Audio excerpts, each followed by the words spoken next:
to everyone. We're live! No, we're not. We're dead.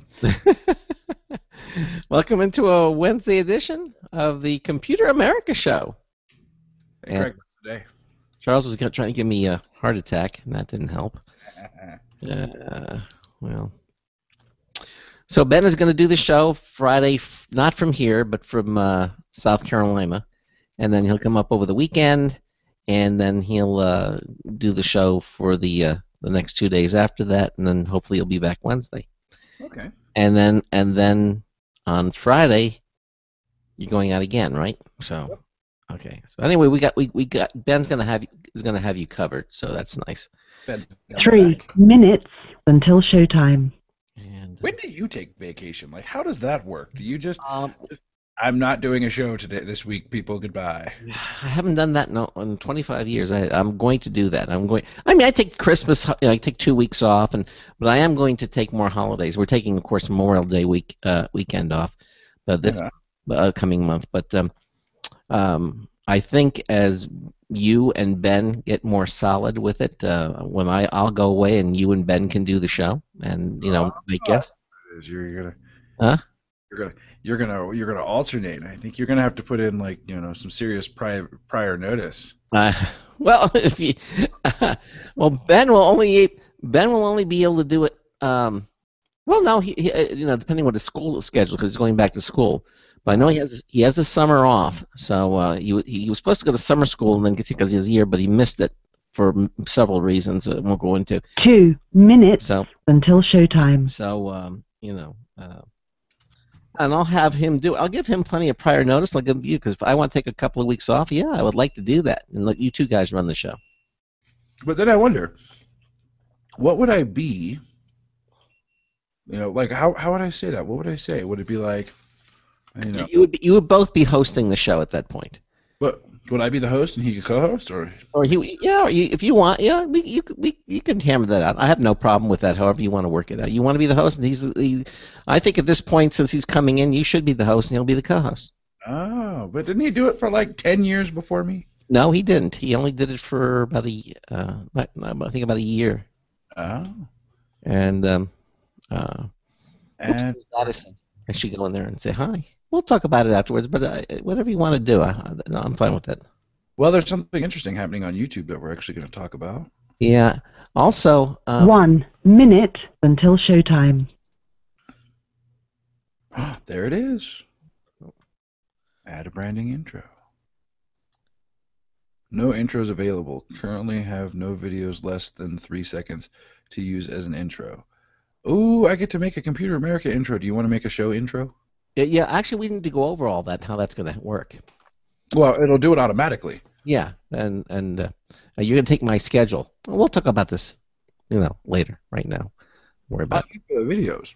Yeah. Well, oh yeah. We'll figure it all out. It's all doable. It's all doable. All right, I guess here we go.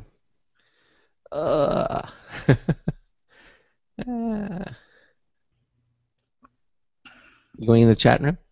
Oh, I knew there was something I was forgetting. Yeah. You can go in there. No, I'm going. Your show will go live in 5 seconds. 4, 3, 2, 1. Broadcasting live, it's America's longest-running national radio talk show on computers, Computer America, hosted by national columnist Craig Grossman. Look for Craig's weekly column in your favorite newspaper. This show is being beamed nationwide at ComputerAmerica.com. Keep it here for technology news, computer products, guest interviews, and your phone calls. You're listening to Computer America. Hello and welcome into the Computer America Show. It's the nation's longest-running, nationally syndicated radio talk show on computers. Computer America is heard around the world and coast to coast. And I'm your host, the great and powerful Craig Grossman.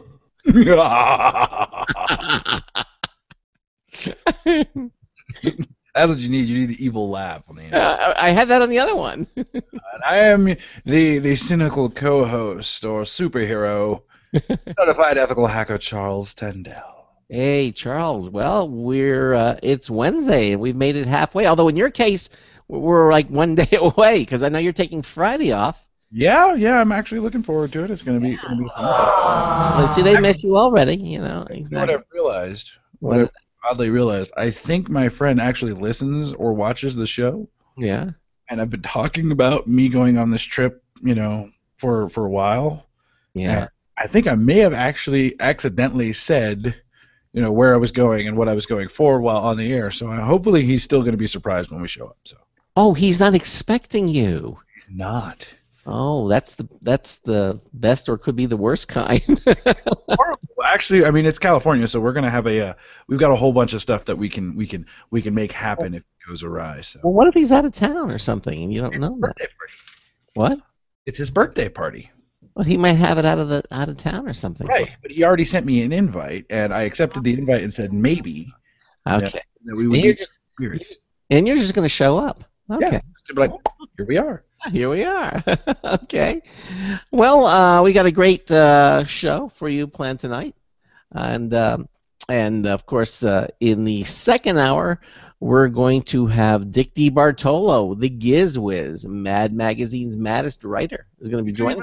He was on like national television the other day, right? Yeah, he was. Yeah, he's a very famous guy, and um, I'm going to ask him the next hour. Evidently, one of the former editors of Mad Magazine passed away today, or something. So Sad. it's on CNN News. I don't know if he knew him personally, but I think out of courtesy, we should probably ask him, and if he knew him or something. That's a sore subject, though. What if he's like, yeah, he was like my best friend, and thank you for bringing it up, Craig. I don't think it'll be that bad. You don't want me to mention it, I won't. But I think I mean, we should. I don't know. we should ask. We should ask because it's made CNN headlines and it's Mad Magazine. So and he's with Mad, so we should ask him. But if he says, "Oh no, he left in 1988," which was before or something, because I think he did leave in the 80s, and I think that's what the story said anyway. So he may or may not have known him, but we'll find out. 80s? In the late 80s, yeah. Oh, weren't you just turning like 70 then? Oh, you're so funny. And of course, in the first hour, we're going to do our computer tech news. There was something that I wanted to ask you on the air, and now I've completely forgotten it. But what I'll probably do is during the news, yeah. Yes, correct. I will absolutely, 100%. I will gladly take over the Computer America.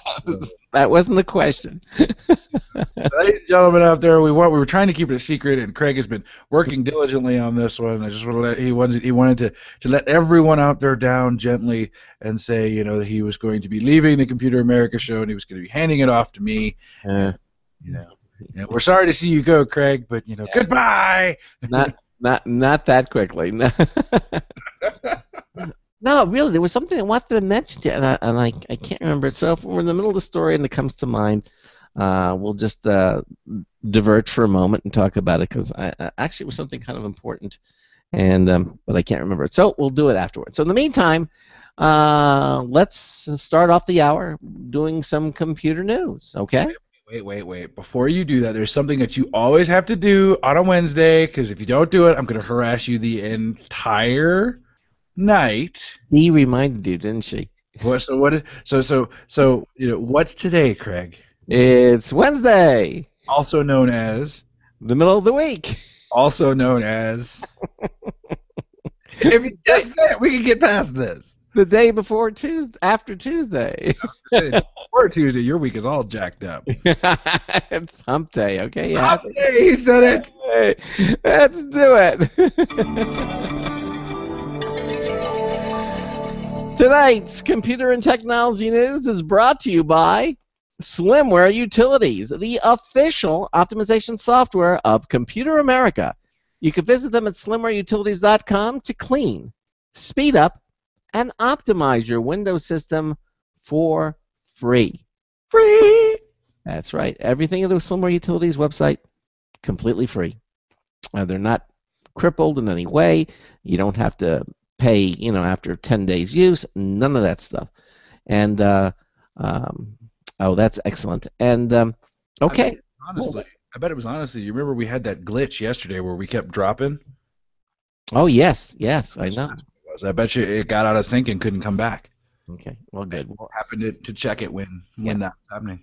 Well, of course, we're on the IRN radio network and the Boost radio network, as well as the Blog Talk radio network, and evidently all is working. So I asked Charles to check while we're live on the air. And anyhow, I just want to mention that that if you please go to the slimwareutilities.com website and of course download all the products there because they're amazing. They really do what they say they'll do, and they're very good. We use them here at the Crossman household, and what we'll do is download them all. You'll be very glad you did, and you'll thank us for it. Okay. All right. So in this first news story, Facebook is in the news again. Facebook will soon open source more of the core technology behind its Paper app. Paper. Have you ever seen paper? Look at it. Smell it. So, its first Facebook. It makes me wonder, actually, are we going to get in trouble for using that? No. Like, is Kevin Costner going to show up and be like, "Get off my boat"? You think Kevin Costner would come back? Paper. Have you ever seen paper? Okay. We have lots of it here. It's at its Facebook developer conference. Facebook today announced that it will soon open source more of the technology behind its Paper mobile app for iOS. In a few weeks, the company will upload the code for Display Node to GitHub. This is the asynchronous user interface technology the company developed for Paper, which allows it to render large amounts of objects on the screen without slowing down the application. Facebook says it still needs to test this code a bit more, but that it will be open for beta in the coming weeks. The tool is meant to help developers create user interfaces that offer consistently smooth performance. The company says that this is especially important for apps that make wide use of touch gestures or use realistic animations like bounce and spring effects. Okay. Yeah, okay. Oh, wait, there was another button I was supposed to be clicking. There it is. Okay. If you're still clicking, I'll do another story. Oh, go for it. Okay. Well, here's the thing. You know, all the big upset that Gmail had been causing, people saying, "Oh, they're going through all the messages, and they're gonna." Really kind of ticked me off. I mean, because it's not like I'm telling you. I mean, when this first came out that Gmail is going to be going through all of your stuff, I was like, "What's the big deal, guys? You're using their stuff for free." Yeah, I know.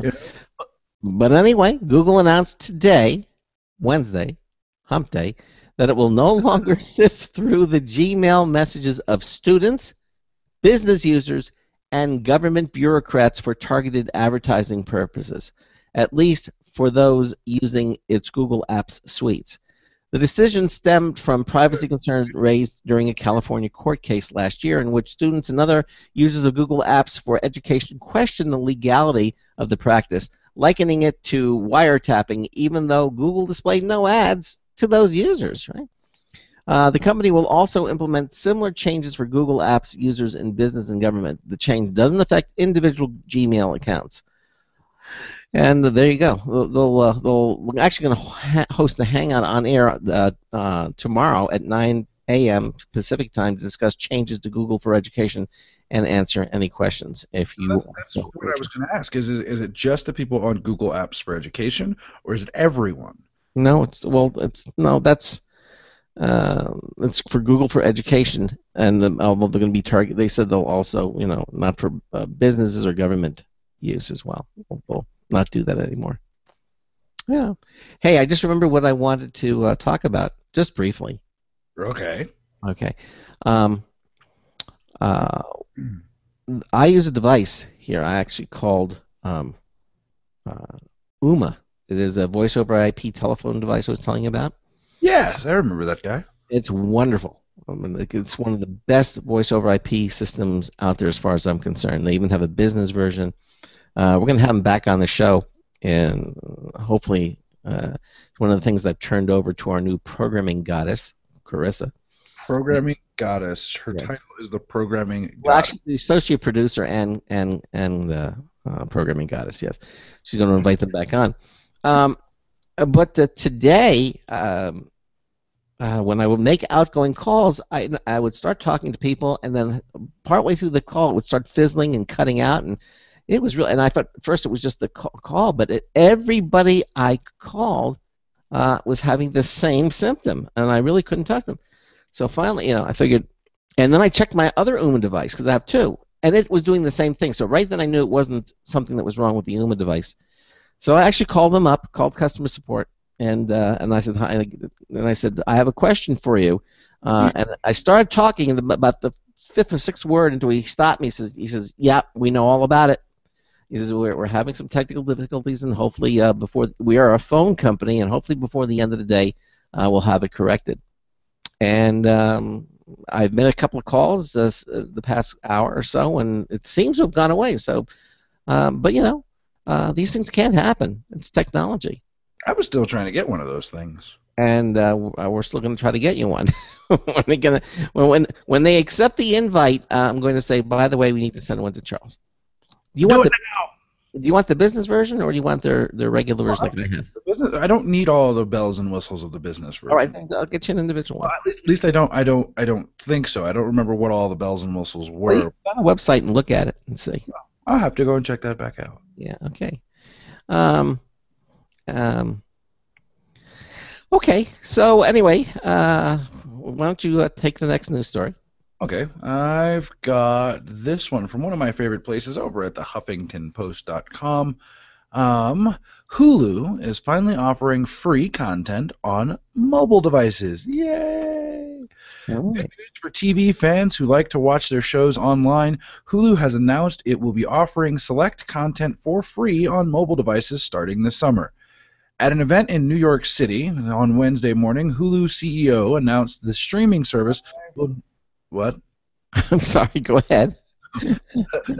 Announced this... What? Are you talking to me? Yes, I just clicked on the wrong button. Go ahead. Announced the streaming service will no longer only offer free content on desktops. Select shows will be available on mobile devices as well. The Verge reports the rollout will initially launch on Android devices because we're cool like that, followed by iOS. With our reimaging of mobile viewing, we want you, our viewers, to have more access to the content you love right at your fingertips, said the CEO. According to the information provided to the Huffington Post, Hulu will be offering content from Fox, ABC, NBC, and more. That means no more waiting until you get home from work to catch up on last night's Modern Family. Interesting side note, Amazon Prime teamed up with HBO and now offers HBO movies. Yes, I told you about that last night, and you thought that was really good. I know, I love it. Yeah, exactly. So, I mean, was that one of our stories, or did you just tell me about it? No, I told you about it last night on the air. I mentioned it to you. Well, wait. I've got it up as a story, and I want to see what it actually says. Mm-hmm. It's coming to there. Let's see. Well, while you look, I'm going to do this. It's from Entertainment Plus. Yeah. Go. Okay. Well, we have our legacy products that are still hanging around, and although I think most people don't use floppy disks anymore these days, other than maybe as coasters if they have some left over.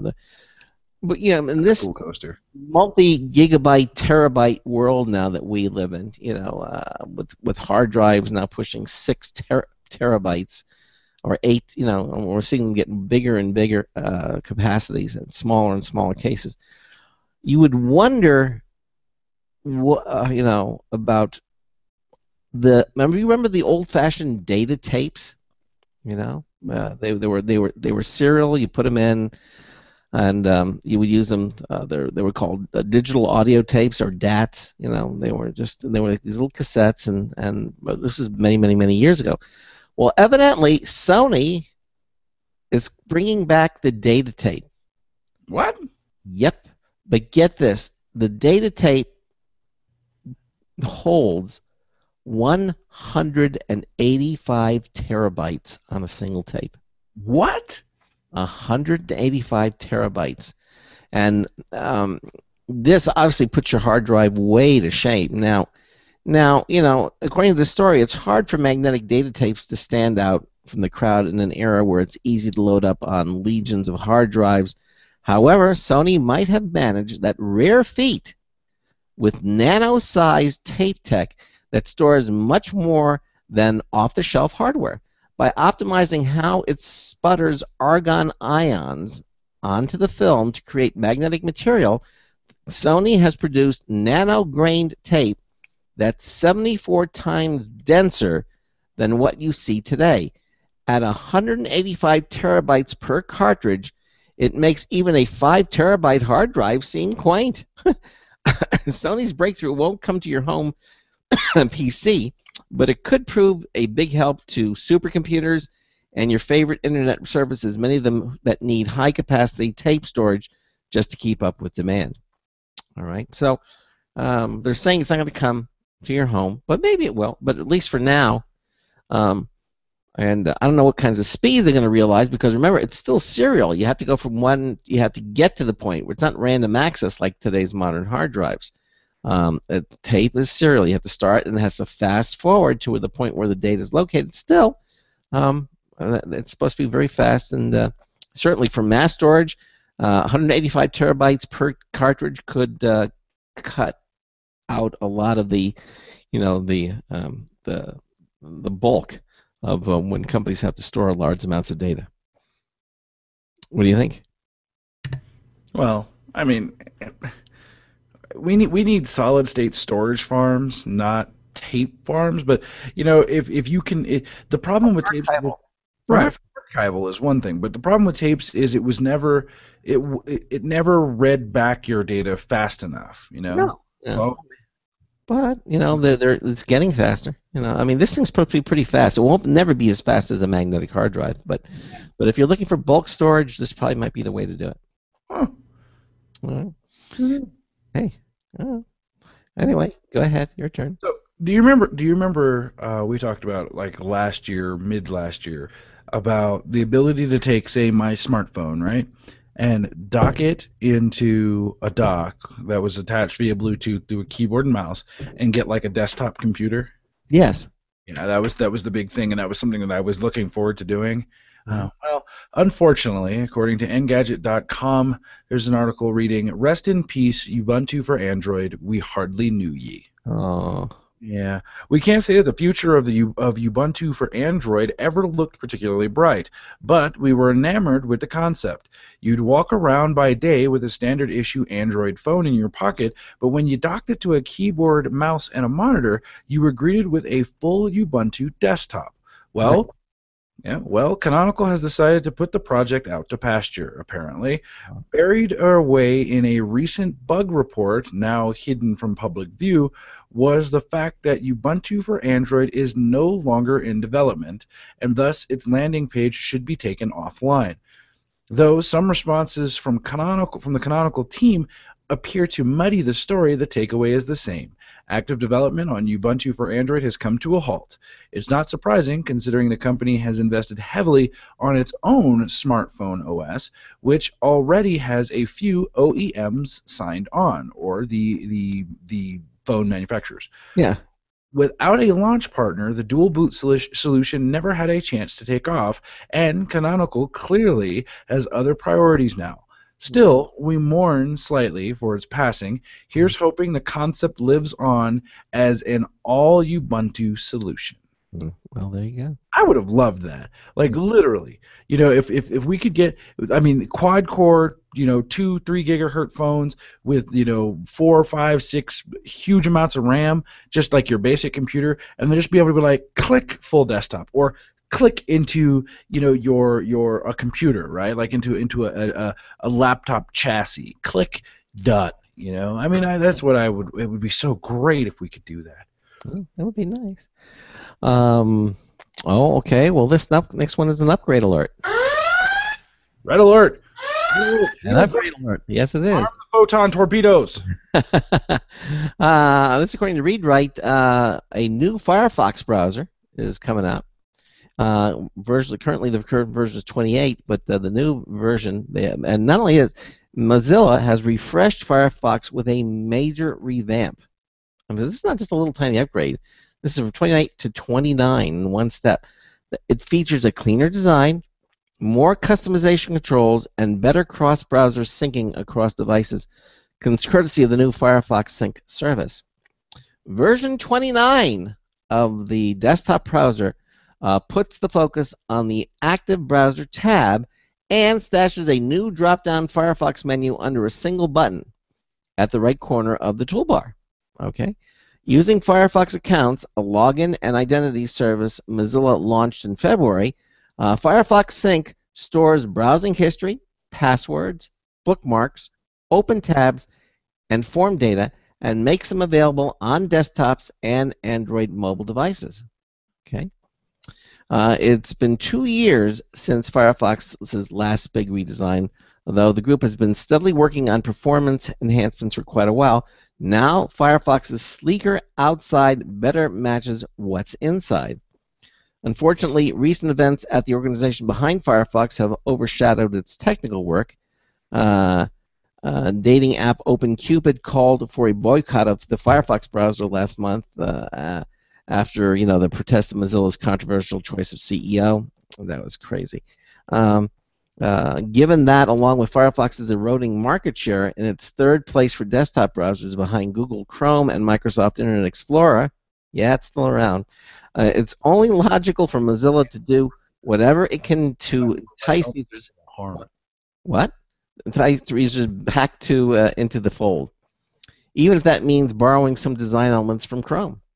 One thing that could work in its favor, and that's timing. The revamp lands one day after government advisories urge people to seek alternatives to Internet Explorer, pending a fix for a major security hole discovered by the Microsoft browser. A video promoting Firefox 29 highlights the kudos Mozilla gets for respecting users' privacy, and they actually have the video up there if you want to see it. Have you updated to the new Firefox browser? Actually, I don't think I have. I'll have to check it out. But you know what the major flaw is with Internet Explorer? What is that? It shares too much of its existence with Windows Explorer. I mean, honestly, Microsoft should just ditch it and be like, okay, we're done with Internet Explorer. We're ditching this ship. We're gonna totally come up with having, we're gonna totally come up with using, a different browser. I mean, it would be so great if they just said, screw it. We're going to use Firefox. Yeah. As a standard browser. I don't see why not. But they won't. Yeah, they won't. They're Microsoft. They're not the smartest people in the world. Yeah. Well, okay. My turn? It's your turn. All right. From Engadget.com, this is a new one. The U.S. government is using, guess what? Social media to battle terrorist regimes. Really? The United States government puts hundreds of billions towards military spending to fighting terrorism each year, but it's also putting social media to work combating Al-Qaeda and other extremists. In a report released today, the U.S. State Department revealed that its Center for Strategic Counterterrorism Commissions, the CSCC, composed over 10,000 posts worldwide in 2013. So what services are being used to pass along the content? Those outlets include popular social media networks like Twitter, Facebook, Instagram, YouTube, Google+, and more. There are even a small selection of state-produced video content that is part of the tally. Social media platforms allowed violent extremist groups to to circulate messages more quickly, but confusion and contradictions among the various voices within the movement are growing more common, the report details. This is due in part to the government training those affected by terrorism to counter the message with their own story. That's pretty much it. I mean,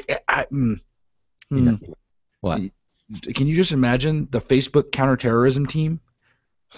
Like what would did you ever watch 24? I've only watched a couple of episodes before when I was never a big fan of. Was it Jack Bauer? Bauer? Yeah, I was never. I never. Just imagine good old Jack Bauer yelling into his smartphone, "No, post it to Facebook now!" Yeah, you think that would work?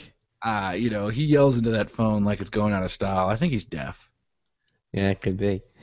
Well, using social media to battle a lot of different things, but terrorism, Cancer, boredom, Oh, exactly. Well, So I have a question for you. Are you on iOS 7.1.1? yes, I am. I heard that that not only fixed all of the bugs for the Touch ID, but it made it faster. Can you? I told you about that. I know, but do you feel that it's faster? I noticed that it doesn't. I mean, when it first went from 7.0 to 7.1 was a huge. Touch ID didn't work correctly. You would use it for a couple of days, and then it would start to forget your fingerprint. And you'd have to do it over, and then you had to re-log it in. So when 7.1 came out, that was a huge fix. That was one of the big things they fixed, was they made Touch ID work a lot better. And but with 7.1.1, they evidently found some additional things that they missed on Touch ID. So now supposedly Touch ID really works extremely well. And that's been my experience with it. When I hit the button, boom, it's up, and I'm out. There's not even a moment's hesitation. Yeah, hit the button, and you're up and running. I actually broke out my iPhone, the silver one, not the gold one. Uh-huh. And I'm waiting for it to charge enough for me to boot it up so that I can do this upgrade and do some testing and some playing.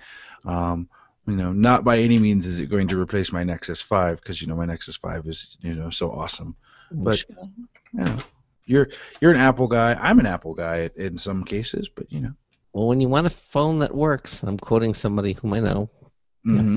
iPhone 5 when you want something that does camera, music, and phone perfectly, and I don't say that about many things, but perfectly.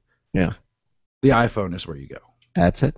But if you want to do more than that, you want to do email and actually use your smartphone, and that's I think again that's the cutoff with 90% of people is they're like, it's a smartphone, it should do everything I want it to do, and I'm like, guys, it's a phone. Yeah. First and foremost, it's a phone. All the other stuff that you're doing on it, that's a convenience. Yeah, exactly. Like your email, convenient. Your Facebookers, convenient. Twitter, convenient. But the one thing that I have never seen happen, and I've seen it happen on my Android device more than once, is on my iPhone, hitting the phone thing and getting there's a problem with the application and the application has to quit. That never happens. Well, sometimes it freezes, but Yeah. All right. Hey, we're at the bottom of the hour. We're doing computer technology news brought to you by Slimware Utilities. We're listening to this on the Boost Radio Network, on the Blog Talk Radio Network, and the IRN Radio Network. Coming up, more stories. Disney's new 3D printing technique makes any object transmit sound. That's very, very cool. We'll be right back with that and more right after this. Hey everyone, have you heard about the No hair removal device that's sweeping the globe? If you want to go weeks without shaving and get smooth, professional quality results, here's our favorite host, Cheryl, for No hair removal. Thanks. Hey gals, I love talking about my No. It's this cute little hair removal system that you can take with you and use almost anywhere at home or on the road. No more expensive in-office treatments, painful waxing, and no more wasting your valuable time. Got unwanted facial hair? No No has patented thermocon technology that works on all hair and skin colors, so it's perfect for using on all body parts. And now you can take advantage of this incredible risk-free trial. Get the No, the facial kit, a travel case, and a $100 discount shopping card, and you don't risk a penny to try it. Try the incredible No hair completely risk-free. Call 1-800-953-5415. That's 800-953-5415. 800-953-5415. Looking for a best friend? Brother Wolf Animal Rescue has your best friend waiting just for you. The mission is to protect and enhance the lives of companion animals and the people who love them. Their no-kill rescue shelter is open year-round, making it easy for people to adopt their best new friend. This year, Brother Wolf will find homes for over 2,400 orphan dogs, puppies, cats, and kittens. All have ended up as an orphan through no fault of their own. Brother Wolf has created a safe, nurturing environment where these special animals can heal emotionally and physically until they find a lifelong home. Their life-saving transport program brings dogs and puppies from overcrowded shelters in the south to rescues in the north where homes are easier to find. Brother Wolf Animal Rescue is a 501c3 organization. To learn more about their life-saving work and to make a donation, visit their website at www.bwar.org. That's www.bwar.org. Help to realize Brother Wolf's vision when no animal is euthanized for lack of a home. Who's a good boy?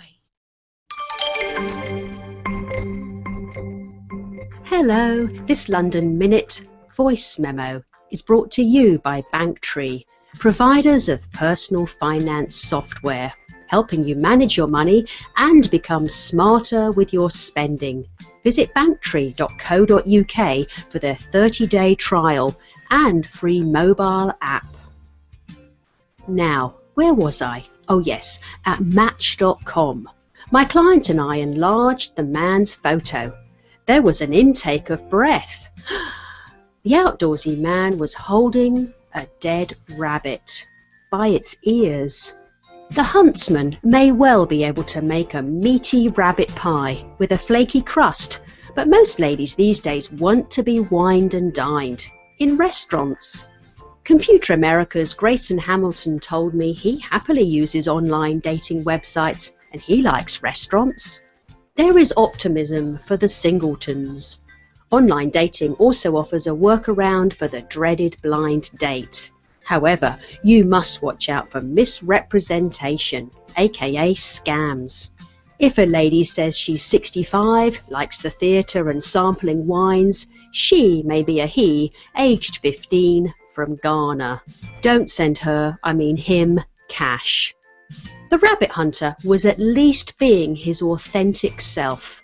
He'll find his match, someone who doesn't mind hearing. Shh! Be very, very quiet. I'm hunting rabbit. If you like the sound of the London Minute voice memo and want your company to sponsor my audio column, contact me at my website, loveyourcomputer.co.uk, or on Twitter, I'm at ComputerTweety. This is Patricia Reichel for Computer America. Very, very quiet. Shh. Rabbit tastes like chicken in some countries. You know that, right? I would have no way of knowing that. You want to eat rabbit? No, I have never eaten lapin. The what? Lapin. That's French for rabbit. Really? Yes. What? Rabbit. I think just because you know how to say rabbit in French, you should definitely go and eat it. No, I will not eat rabbit. Why not? I don't know. I've never been very adventurous in my culinary tastes. I'm just a meat and potatoes kind of guy. I was going to say, you're a peanut butter and jelly kind of guy, aren't you? Yeah, that and meat and potatoes, basically. I don't like exotic foods. Never have, probably never will. Okay. Well, anyway. I mean, you've gone to an exotic pizza from time to time, or something. What does pizza look like? No, extra cheese maybe. Oh, actually, you want a very flavorful pizza? Yeah. Get it with either very little or no sauce. Yes, I've actually had that before, and it's very good. Yeah, because the tomato doesn't overwhelm everything else on there. Yeah. Or what I've taken to doing, you have them put the They call it a white pizza, I think they. No, there's actually a white sauce that they put on it for that one. But there's a have them put the like before they put the cheese on it. Put all the stuff underneath the cheese. Well, that, but the seasoning, is it the oregano, the, Parsley. the parsley and the oregano in the sauce. Do Yeah. light sauce, put that on it, and then do the cheese. People don't realize how much you can customize a pizza. I just really like a lot of cheese on my pizza, so that's it. A lot of cheese, a lot of cheese. Anyway, 35 minutes after the hour, in the first hour of the Computer America Show, Craig and I are doing computer and technology news brought to you by Slimware Utilities, the official optimization software of the Computer America Show. Visit slimwareutilities.com to learn how you can clean, speed up, and optimize your Windows computer for free. Yes, for free over at slimwareutilities.com. I've been trying to remember the phone number. 347-884-8881. I thought you would put that on your lower third. I just didn't get around to doing it today, but I will add it on my lower third before the end of the show so that I can make sure it's there. Call me, email me, do those great things. Anyway, that'll get you on and get you through. You can visit us over at computeramerica.com and join us in our live interactive add-on chat room where I'm there, Craig's there, the rest of the Computer America gang are all there having a good time, interacting, having fun. You can see us now on our live Computer America video stream. It's every night. We do it. I sit here in all of my funny t-shirts. All of this brought to you by Otherworld Computing. Yeah, Otherworld Computing. Great stuff from great people for your Mac and certified upgrades that make it just more awesome. Check them out over at macsales.com. And while you're watching the video, make fun of Craig and his webcam firewall. I heard again from Logitech today. They are getting a camera out to me finally. I gave them a shipping address. They said it'll probably be here Friday.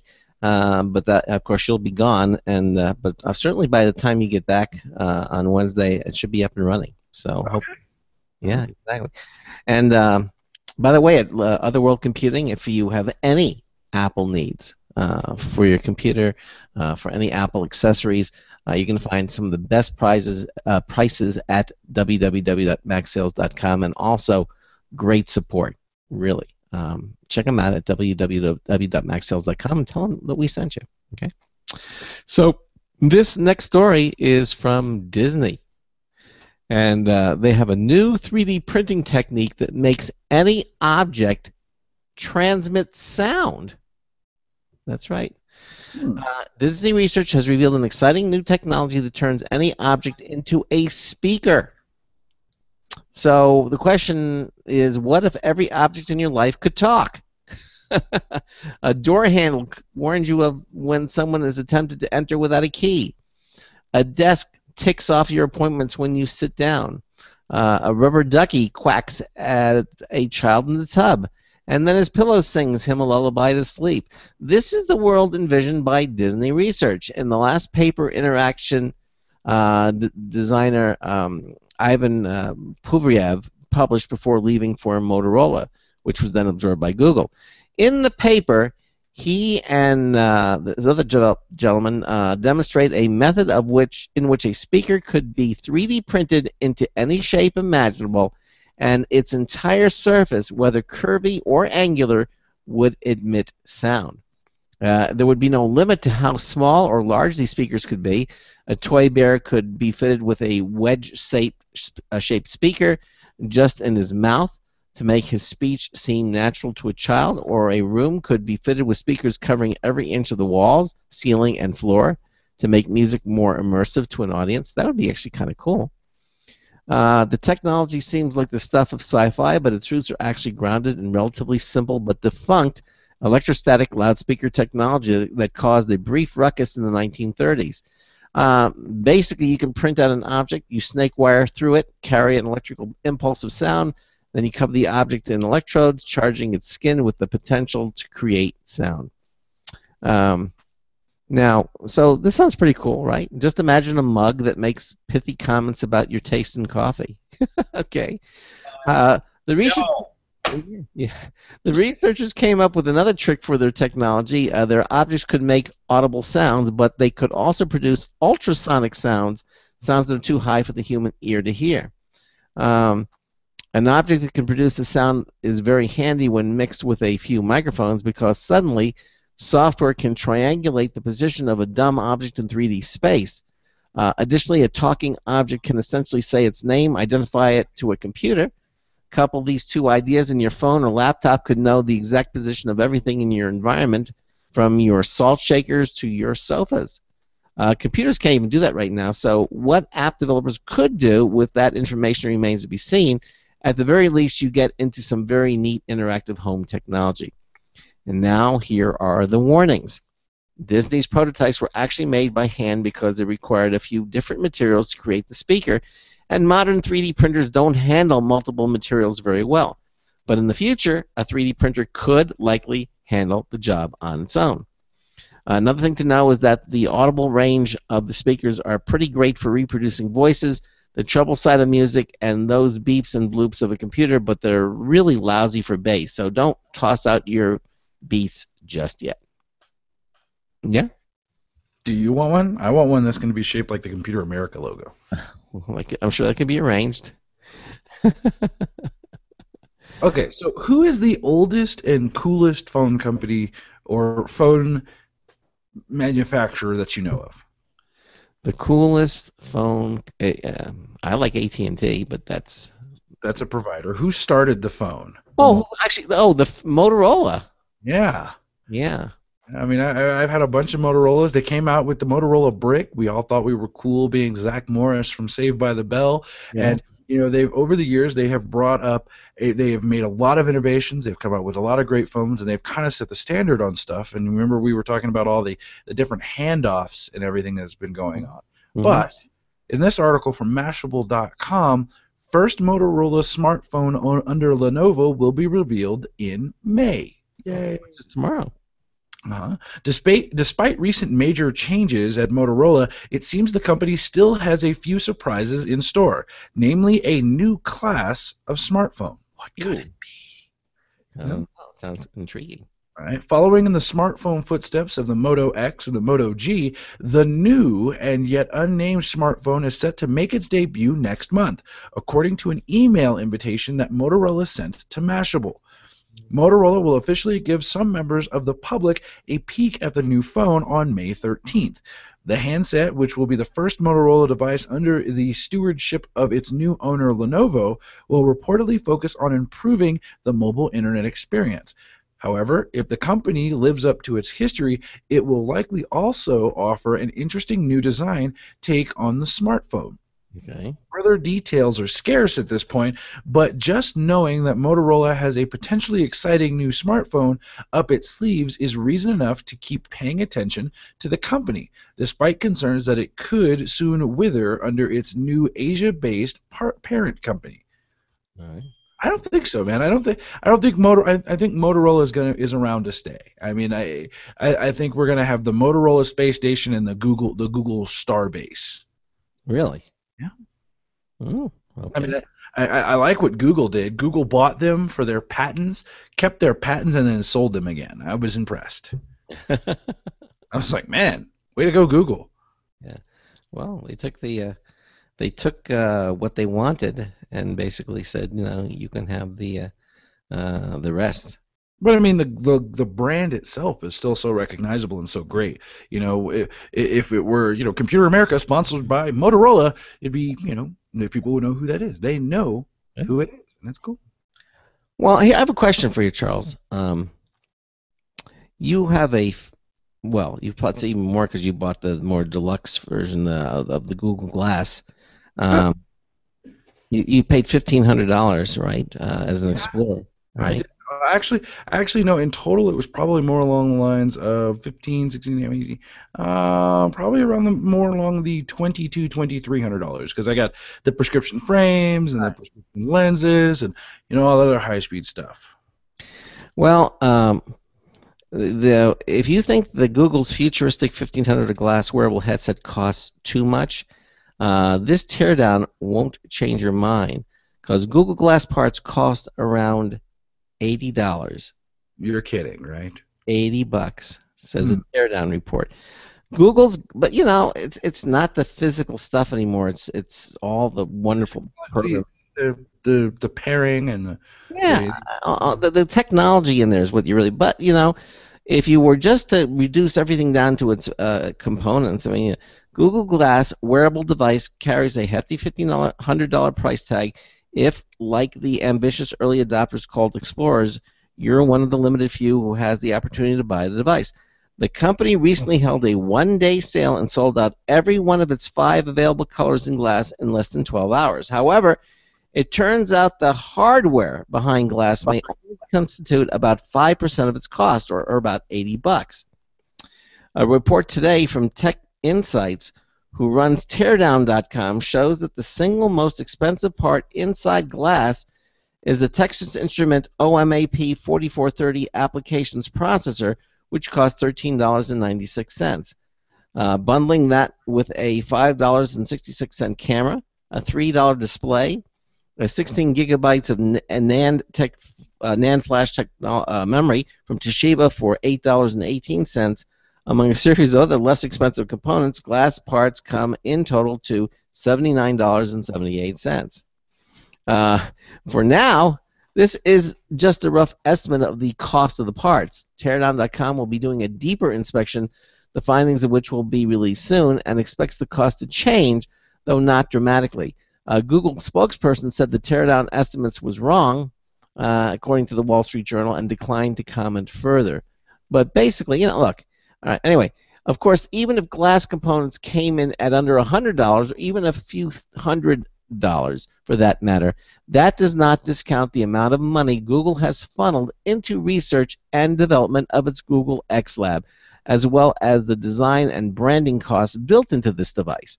There is also manufacturing elements. Glass is made in California, and its production involves cramming nearly a dozen components into something you wear on your face. Okay, it's worth noting that Google has said its plans to make glass more affordable when the consumer model launches later this year, but it has never offered an exact price. If anything, this teardown may be reassuring to those who are interested in buying glass if it's more in the price range of a smartphone. If the current cost of a Glass Explorer prototype is due to its exclusive availability and low-volume manufacturing, Google has a strong incentive to bring the price down when it goes worldwide with its head-worn wearable. I mean, let's face it. It's just not. It's not the hardware. It's all the programming, the thought, the interface. It's all that stuff.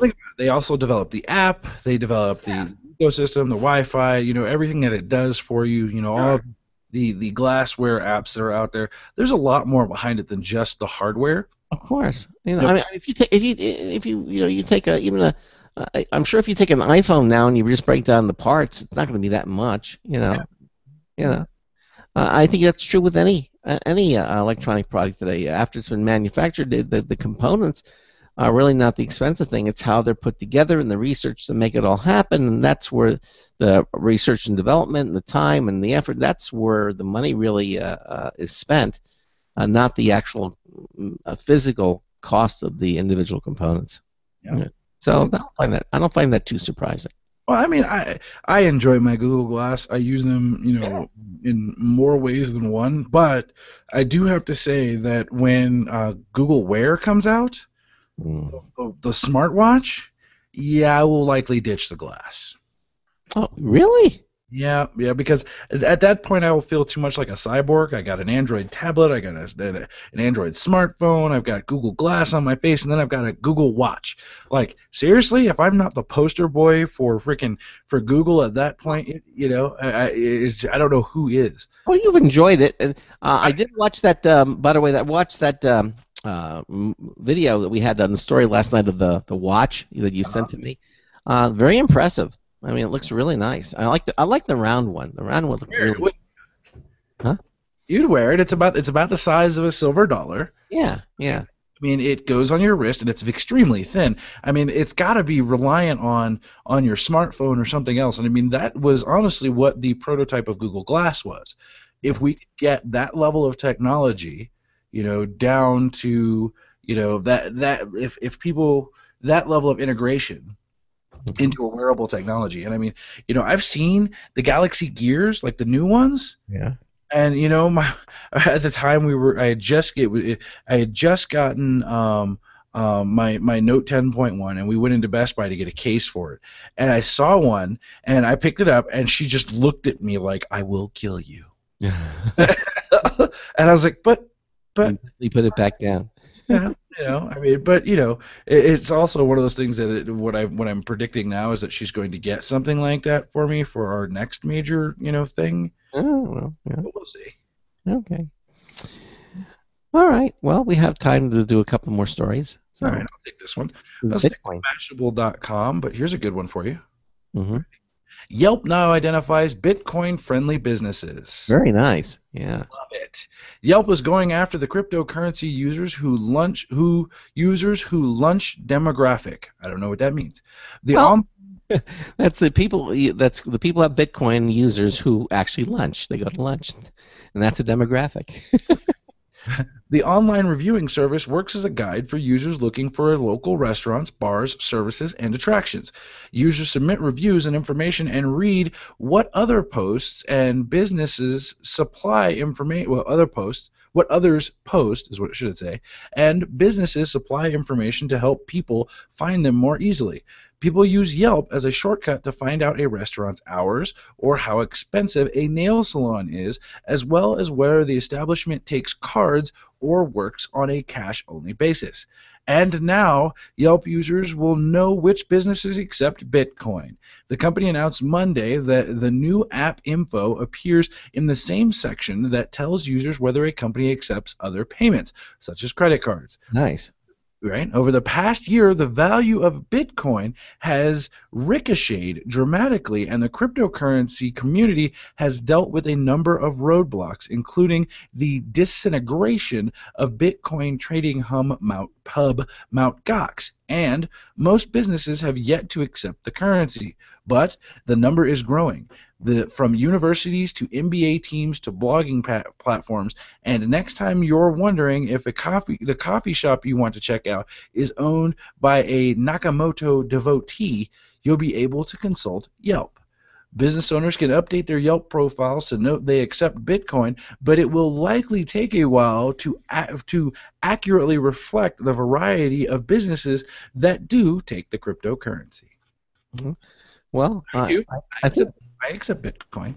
Yeah, I think Bitcoin is here to stay, or something like it. If it doesn't make it, I think it's going to. I got in on it. I've got my Bitcoin. We're going to keep going up with the Bitcoin, and I think we'll be okay. We have time for another news story, Okay. and this is from NBC News. Worm alert! Russian Android malware spreads via text message. Android malware that spreads via text messages has been observed making its way around Russia. Not the newest trick in the book, but it hasn't been seen before on the mobile OS. Should you be worried? Probably not, but it doesn't hurt to be vigilant. The worm was first observed by ESET, a mobile security outfit, and is known to the company's malware detection app as Samsapo-A. It's a malicious APK file. That's the type used to distribute applications on Android that, once downloaded, sends text to your whole address book in an attempt to infect your friends. Similar scams have used email or social media messaging to accomplish much the same thing. That's what happened to my wife last night when she opened up that email. Looked like a news story saying, that there was a roller coaster crash in Tampa, I think it was, and it just infected everybody. It just got to grab her book and just out. Now, in this particular case, the subject line text says, "Is this your photo?" That's what it says, and it says it, of course, in Russian. And the next to that is a link which leads to a copy of the malicious app. Anyone who installs it will have all their data sent to a remote server and sold to spammers, no doubt, and may have premium SMS fees appear on their phone bill, a well-known tactic for making money off mobile malware. Okay? But don't worry, first of all, the malware is limited to Russia for now, where premium SMS services and shady apps are commonplace. Second, most phones disallow apps from being installed unless they're from an official store. Yes. And last, even if you've got one of these texts, you'll still have to follow a link and hit accept or OK a couple of times before the software takes hold. Still, forewarned is forearmed when it comes to things like viruses and malware. Sapo A isn't likely to cross over into the U.S., but if it does, hopefully you'll be prepared. And you will, because you heard it here on the Computer America show. On Computer America. Well, again, so this is basically not in the wild yet, at least here in the U.S. That's what they're saying. Not in the U.S. There's enough defense against the dark arts here in the U.S. to prevent it. Yeah. So I'm clicking around on Mashable here. Mm-hmm. Okay. 420. It's come and gone. It is my anniversary, not on. It has nothing to do with the pot holiday. But I'm reading this article, and it's about people flocking to Colorado and legislations in Colorado, and people having problems with it. How does that make you feel? If North Carolina were to legalize recreational marijuana use, how would that make you feel? Well, as long as I think the people are using it responsibly, sure. I don't see the problem. I mean, there's been a lot of stuff going around where people are like, the crime rate's going to go up. This is going to. Just on the contrary. And actually, it goes down. It has gone down. I mean, people for since January 1 have been searching for an increase in pot-related or marijuana-related incidences, and it's gone down. It's been like one or two car accidents. But then people are like, well, this is what's happening. They were high and driving. And I'm like, there are more alcohol-related incidents in the state of Colorado on a daily basis than there have been marijuana-related incidences since January 1. Mm. Now, people when I say that to them, they're like, "Oh my God!" And I'm not one of those people. I'm not a pot head. I don't smoke pot. That's not what I do. But I am an advocate of it because of the amount of revenue that it brought to my state, but I'm also for it because it's less lethal and harmful to your body than alcohol is. And you know me, I've got a glass of wine here, I've got a beer here, I've got my bourbon right there. I drink. Yeah. Okay? That's legal, and that is chemically harmful to my body, and I know it. Mm-hmm. But marijuana is less so. So I'm like, the reason it was illegal for the first place, in my opinion, was because it couldn't be taxed. But now, Colorado has brought in several $1 million a month in the recreational marijuana use, and all the states around us who bash us and are saying, yes, you're a bunch of potheads in that state, blah, blah, blah. I was like, yeah, but guess what? We've got a better economy in the state of Colorado than anywhere else in the continental United States. Thank you. Have a good day. Goodbye. The weakest link. Goodbye. I mean, like I travel a lot, right? There is no state that I have ever been to that is cleaner than Colorado. Like Jack and I were staring out the window the other day. There was a guy in one of those street cleaning machines. Yeah. On the highway, and we were like, he's coming from about 20 miles, south of us, right? And he's going all the way to Denver. Just in the street cleaner, just cruising along the highway, cleaning up the highway. I mean, it's a clean state. Great people are here. I mean, move to Colorado if not for anything other than the fact that we get more sunshine than California. Most people don't know. Some hot. And you if they want to. Hey, coming up in the next hour, momentarily, actually, we're going to have the Giz Wiz, Dick DeBartolo, Mad Magazine's maddest writer, here on the show with us. He's going to be talking about a number of cool things, including something that a case for your smartphone that actually holds the earbuds inside the case itself, and also some unique 3D printers from the 3D Printing Conference Expo. One of them is just totally radical, a Delta-type design 3D printer, and also very affordable. We're going to come back just in a few moments, and then we'll be back with Dick DeBartolo, the Giz Wiz, and we'll be right back. So stay with us for another hour of the Computer America Show on the Boost Radio Network, on the Blog Talk Radio Network, and the IRN Radio Network. We're going to be right back. Don't go anywhere. Broadcasting live. It's the only national radio talk show on computers to air every weeknight. Computer America. Hosted by national columnist Craig Crossman. The first hour's behind us, but there's still more of tech news, tech talk, and your phone calls. We're being beamed nationwide at ComputerAmerica.com. You got computer problems? Bring them on. You're listening to Computer America. Computers run the world, and we run computers. Call us or send us an email to live@computeramerica.com. Hello and welcome into Hour 2 of the nation's longest-running, nationally syndicated radio talk show on computers. This is the Computer America Show, and I'm your host, Craig Crossman. I'm your co-host, Dr. Evil. Certified ethical hacker, Charles Tendell. And we're going to get right to it because we got lots to talk about. And so let's get our guest on the air. He is known as the GizWiz, as well as being Mad Magazine's maddest writer. Dick DeBartolo is mad about gadgets, and he's here to share some of them here with us tonight. He is an official Computer America correspondent who appears here on the show every last Wednesday of the month. Dick, welcome into Computer America. How the heck are you? I'm good. How about you guys? Everything well?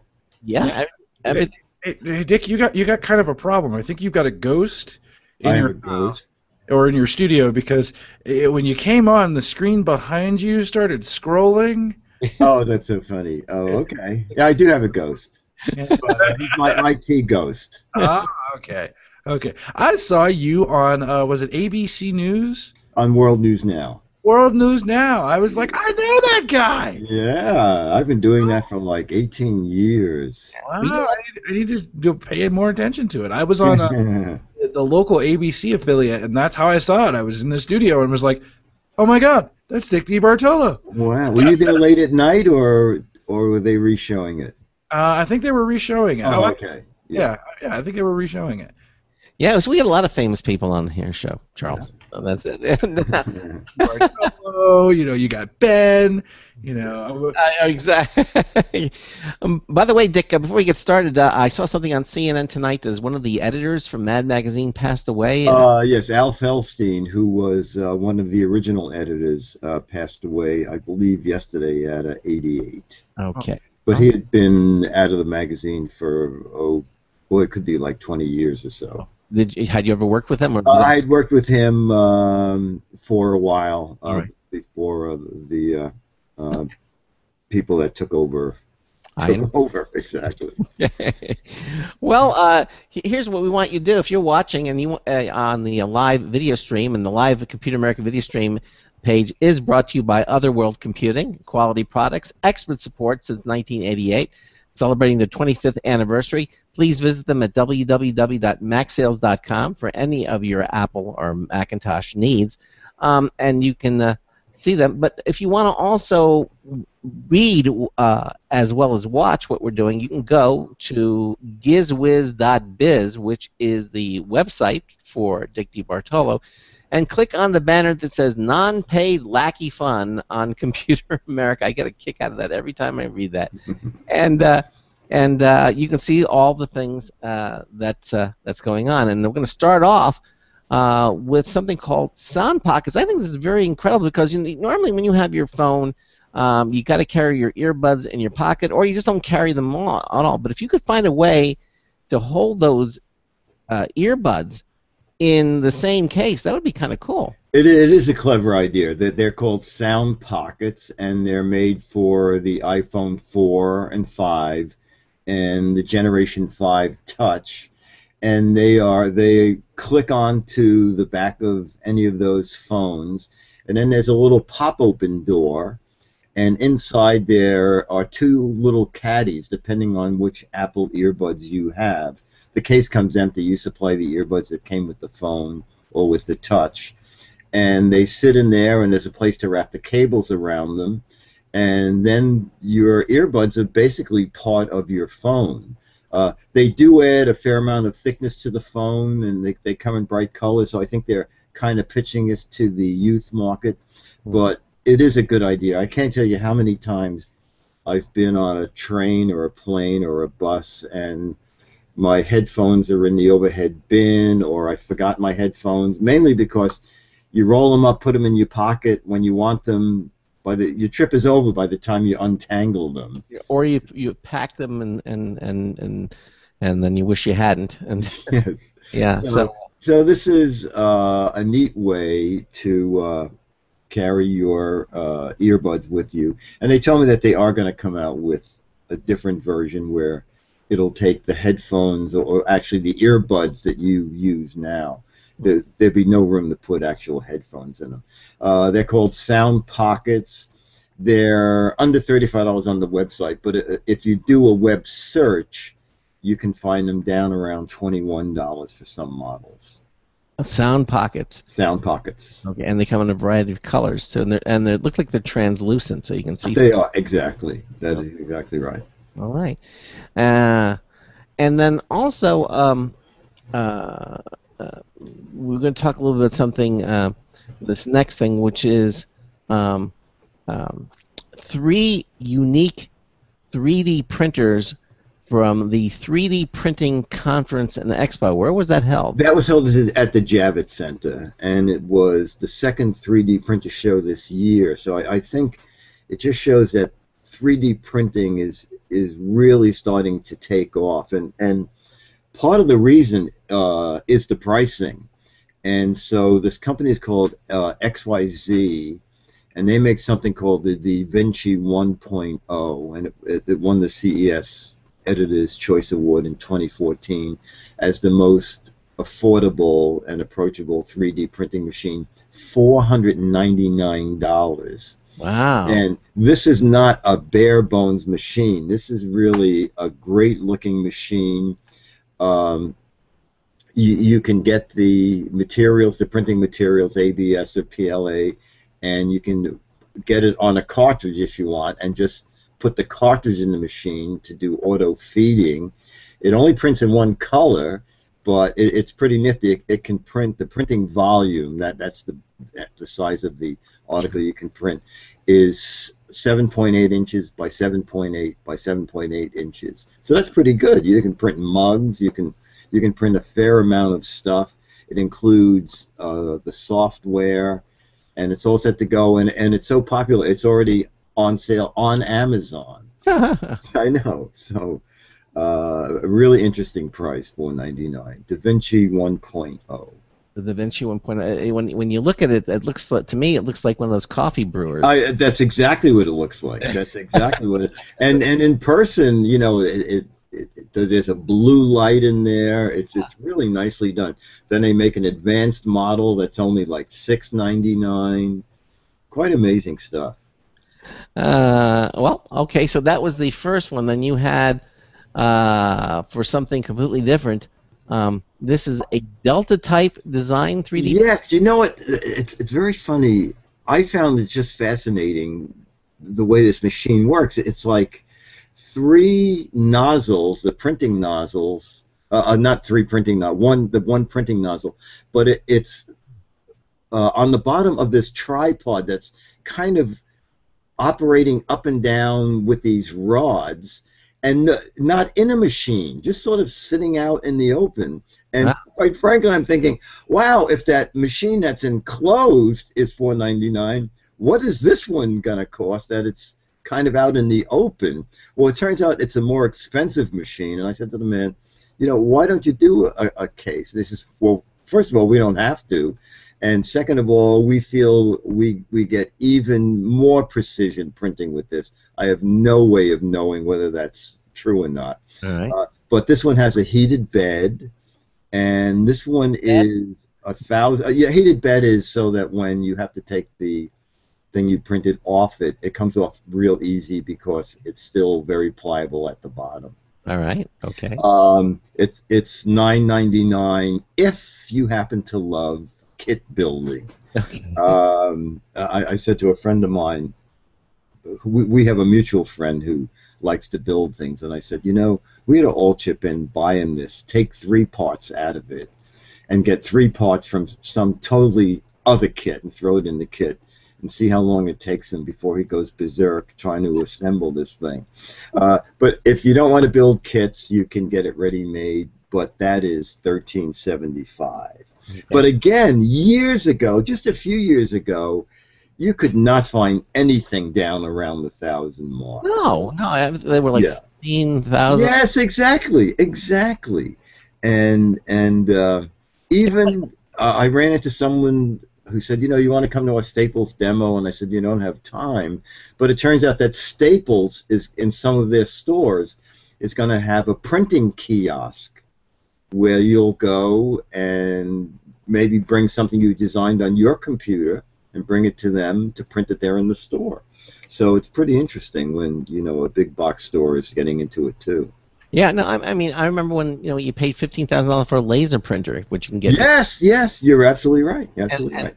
And I think that's exactly what we're going to see with 3D printing. They're going to be some very expensive. Yes. But no, it's going to come down. Yeah, the $4.99 mark is a big jump. It was like with CD players. They got them under 1,000. They got them down to $9.99. But when DVD players hit $4.99, people started really buying them, and that kept driving the price down and down and down. I got a Blu-ray player the other for $90 or something. I know. Yeah, and it has more features today in that thing than the original one that weighed like 10 times the amount of weight. It was like 10 times the size. This is a little tiny thing, and it has more technology built. Yes. And not only that, but for about $10 more, you can buy a Blu-ray player that's Wi-Fi enabled. Oh yeah. Suddenly, you've made your TV a Wi-Fi enabled TV through your Blu-ray player for under $100. Yeah, they really. I mean, the price is coming down, keeps going down. And of course, then they'll come out with something newer. There's going to be the successor to the Blu-ray. Although I wonder about that sometimes, Dick, because like we see with the record industry, it's mostly everything is now MP3 downloadable formats rather than a media. I mean, you can go to a record store and a nostalgia record store, but not very many people go to record stores like they used to. It's all you go to iTunes or whatever you're. No, you can't even go to a record store because in the city I think there are 2 of them left. Yeah, and I think that's going to happen with optical media too. I think eventually we'll see streaming video kind of starting to replace any kind of optical media, because you can just download it at the moment for free. And unless you're a hoarder or a collector of some sort, you want the actual disc. I mean, well, why, anymore? I think it's, unless you're a collector. I mean, once you see a movie and you put it up there, when do you've seen it? You don't want to see it, No, absolutely. I often wonder on PBS why they show a special, and then right after it say, "Would you like to buy this for $49?" Well, wait a minute. Yeah. First of all, I have a DVR, and second of all, I just saw it. So. Yeah, exactly. So I think the same mentality applies. But now we're gonna talk about another 3D printer, but you never knew a 3D printer could print like this one, right? That was amazing. I went over to this guy at 3D printing, and I said, "What are you printing?" And he said, "Candy." And I said, "What?" He said, "We're printing candy." I said, "Candy like candy I could eat?" And he goes, "Yeah." I said, "Are you giving out samples?" And he said, "We are." So it is from 3D printing, and their logo is a circle in like a cage. So he hands me a 3-dimensional little cage with a floating ball in it, and he said it's a peppermint. So I just popped the entire thing in my mouth. Tasted fine. Tasted like you're eating peppermint candy. And I said, "Well, what is the use of this thing?" First of all, it's going to be about $5,000. Oh! It's called the Chef Jet. And he said, "This is for professional bakers, party planners." I was talking to Leo Laporte, and he was like freaking out. He goes, "My God, printing our logo in sugar. This is such an exciting prospect." So, you could print the bride and groom, or the groom and groom, and the bride and bride, based on the actual people. It's certainly not for the kitchen, and it's pretty big. If you took two rather large microwaves and put them one on top of the other. That is the size of the smaller one of these two. Now, how long does it take to print out a piece of candy? Because I know They was printing candy. You know, they were printing out trays of them, so I don't have an actual time. But they printed a whole tray of those, maybe 100, and they were printing them fairly fast. But I didn't stay there long enough to see the entire tray of them printed. people were eating them as fast as they could put them. You know, they were the lines of people to try them, and then you know, I know you gave people my website gizwiz.biz, but you know, after the show, if you go there, I do have some videos of what the machine that's going to be a little under $10,000, the Chef Jet Pro, that can print a sugar bowl in multiple colors. Wow! It can print artwork that you could eat. I mean, it's really quite amazing. I know Charles Tindall was out at the Consumer Electronics Show, and I believe I think it was something similar to the Chef Jet, but he got to sample some of the 3D candy out there. It might have been them, because I believe they were also at CES. Well, then, and if you go to our photos page at computeramerica.com, you can actually see him eating some of the 3D candy. So that might be it. That could be it. Yeah, 3dsystems.com is the company that, and it probably was them, because I remember the guy saying, we invented 3D printing, now we invented 3D printing edibles. So it probably was them at a CES. Yeah, and again, the size about 2. So this is really designed for a professional kitchen. Yes, exactly. You know, commercial bakery, the big $10,000 unit. It's coming out in June or July, and they said it's just going to be sub 10,000.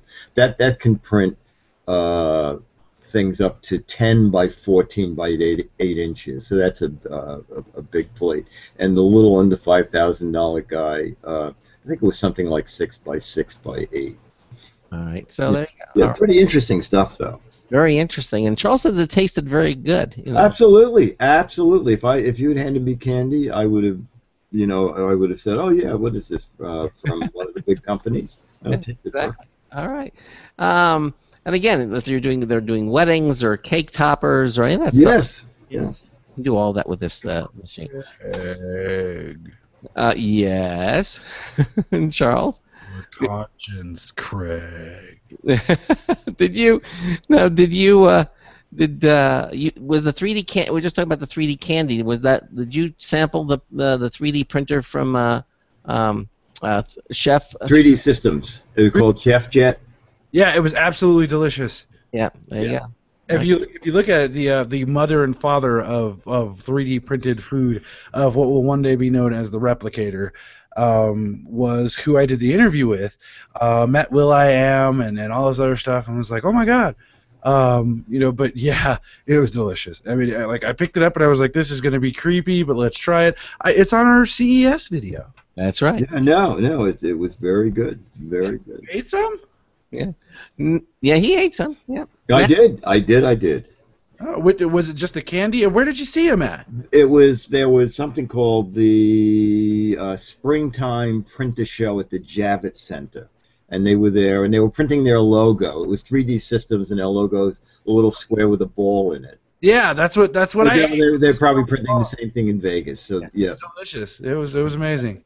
Exactly. I should have asked him, has this candy been eaten before by someone from Computer America? That's right. What he did was they ate the candy and then it was recycled. I hope not. All right, so we're moving on to 3 gadgets from the Spring PepCom event in New York City. And the first thing we're going to start off with is, and this, you use your toothbrush, and I actually have a Sonicare, which I really enjoy. But this is being billed as the world's first connected electric toothbrush. Yeah, this is interesting. There was a PepCom event, and there were several Kickstarter projects there, and I think all 3 that I reported on were Kickstarter projects. So the Colibri Bluetooth toothbrush, and I said to the guy, So why do we need this? And he said, well, you go to your dentist twice a year, and he says, you're missing over here, you're not getting this part here. So with the Bluetooth connected, it's the Bluetooth toothbrush. Yeah. You get the picture. I get it. You'll have a little diagram on your phone or your iPad of your mouth and showing you what areas you're missing. That you did these teeth, you keep missing these 2 teeth. So instead of waiting for 6 months for the dentist to say you haven't brushed over here, you'll be able to know right away what areas you're missing. The other thing, and to me this makes more sense, is that they're creating games that can be downloaded. So as kids brush, they can be playing games. I guess like killing germs or whatever it's going to be. And what was fun about it was it's going to be $99, or if you donate to the Kickstarter project at $99 you can get one, and I think $129 you get one and some extra brushes. And it was going on Kickstarter, I believe, the next day. So a couple days later I checked in wondering how people were going to react to this. So in, I think it was 3 days, they had already made 2/3 of the $70,000 that they were looking for. Wow. And so they had sold 300 of the 500 Bluetooth brushes that they were offering for $99. Even though it's not coming out till October, they I should have checked earlier today, but I bet they're long past their goal. I would think either people like gadgets or people are really concerned about their teeth. I'm not sure which. Well, maybe it's a combination because, again, I use the Sonicare now religiously, and I remember when I first started. I mean, because it felt good, I did it, and I started doing it right after my dentist visit, and then when I went back like 6 months later, the dentist said, what did you do? I mean, he says you virtually nothing wrong, that you need to be cleaned. And evidently, it makes a huge difference, the electric toothbrush. And now, of course, with this, you can get actually a little roadmap, to your mouth, so you can make sure that you are hitting all the right spots. No, absolutely. I use one of those toothbrushes too. Is it the one that vibrates every 30 seconds? Yeah, it's every 30 seconds. It's like 300 times a second. Some crazy fat. Right, yeah, right. I know that's the sonic speed. But every 30 seconds it vibrates to say go to the next Yes, quadrant. that's right. Go to the next quadrant. Yes, that's Sonicare. Yeah. So a little beep. I don't really use that anymore because I kind of know my mouth. I've been doing it for years, so I don't really need to do it anymore. But, okay. And also, when you first get it, it starts like a training. It doesn't start as strong, and then it gets stronger, and then because you builds up your gums. Oh wow! That's I don't know if they still do that, but I think they still do with the Sonicare. They keep improving it, and they make them smaller and just as powerful. But it's if you're looking, I highly recommend those types of things, that oral hygiene, because it's going to save you. Yeah, I use one too, and I like it. Yeah, it's very, very good. All right, we're going to continue on here with the next item, and when I first looked at this, I went, it looked like a cross between R2-D2, and I wasn't sure what it is, but it's evidently a 360-degree high-definition camera. Yeah, this is really nifty. Again, if you get a chance to go to gizwiz.biz, I have video of their video that they were running, and it's amazing. They drive down the street and you see all around you, and when they do the video on an iPad or something, you move the iPad around and you are looking up and down the street.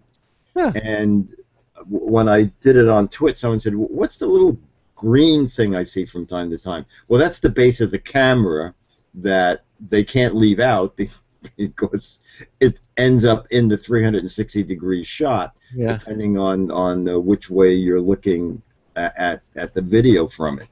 But it's 1080p. It's 3 cameras, 3 microphones.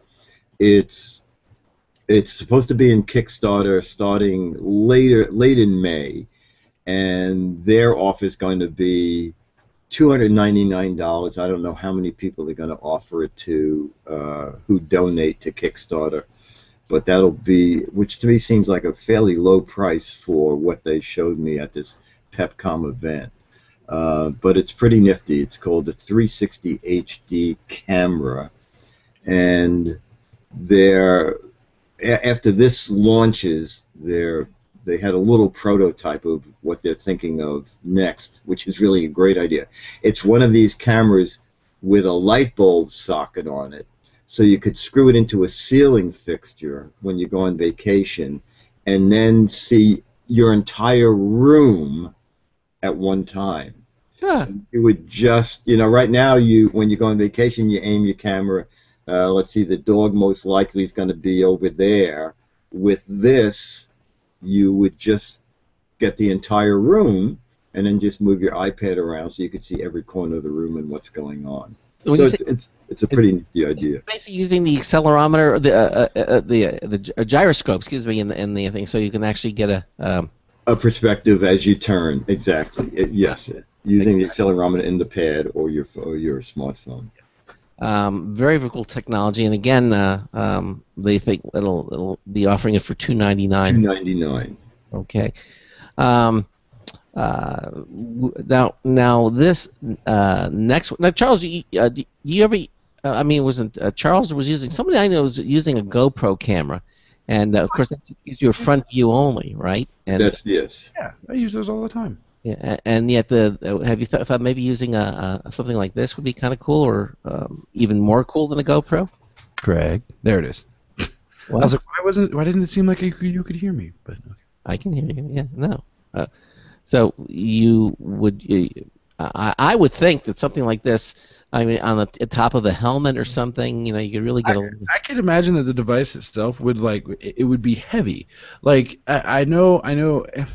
It's probably, and Dick, you can probably correct me. It probably doesn't weigh much more than a couple of pounds, right?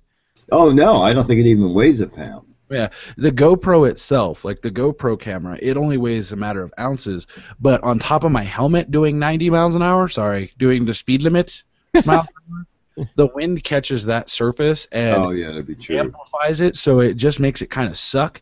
But I could see this on like the tail section of the motorcycle.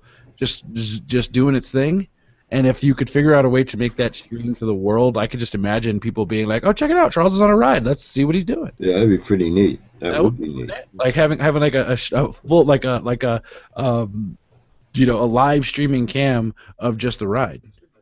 Yeah, it would be good. It would be good. All right, so let's go to this next item. RCA, been around a long time, comes up with a gadget that combines the old with the new. I know. It was very funny because I'm thinking RCA. I have not heard that. Yeah, a long time. In a long time. And I walk up and I probably depressed a guy. I said, "Are you kidding me? Is that a CD player?" And he says, "Yeah, a CD player." I said, "Why? This is 2014. I said, "The display is big, though." And he said, "Well, let me tell you what this is." He said, "This is called the RCA Internet Music System.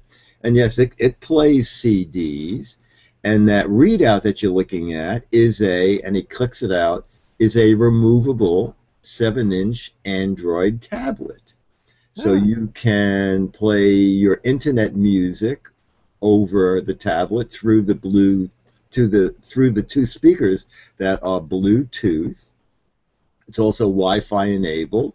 You can actually take the tablet and just use the tablet in another room as an Android tablet. It comes with it slightly outdated. It's Android 4.2 Jelly Bean. It has HDMI out, so you can find something that you want on the tablet and use the HDMI out to send it to your TV set. It's it's not the best tablet. It's 800 by 400 resolution, a gigabyte of memory, built-in Wi-Fi, BG and N, a webcam, 4 gigabytes of storage, card slot, USB slot. The two speakers are 20-watt speakers. But I said, "What does this sell for?" And he said, "Under $200." At Walmart. At Walmart. It is $178 now at Walmart. Wow. Okay. Well, that might be. It's pretty neat. I thought it's pretty neat for what it is. That's pretty neat. A kid at school would be perfect. Yeah, it is multi-purpose. All right, listen. When we come back, we're going to talk about 3 finds that from the New York International Auto Show.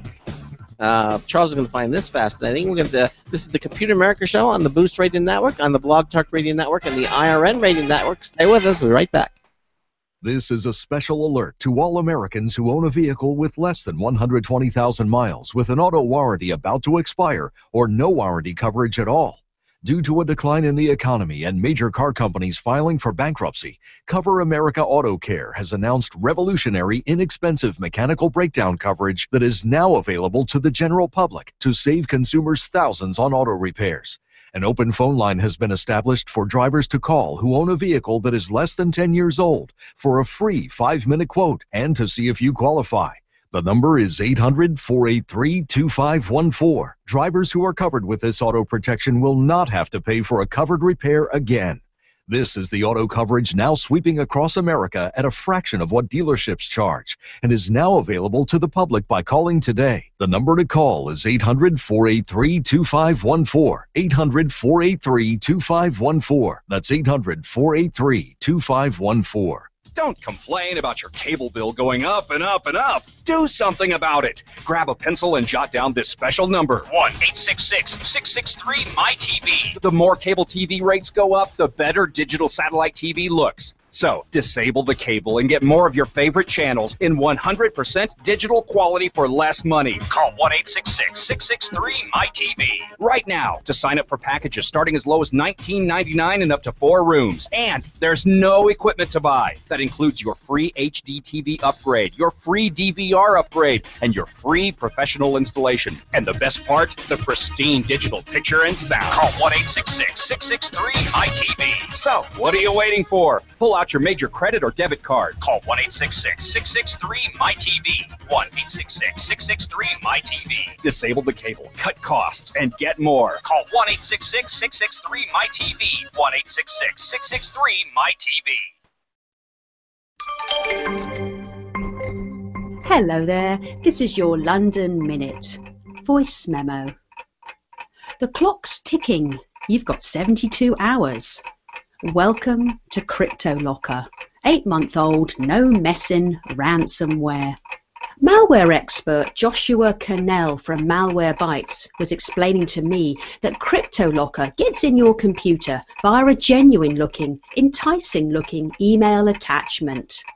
The crooks like using the trick of the double extension attachment, like PDF.exe.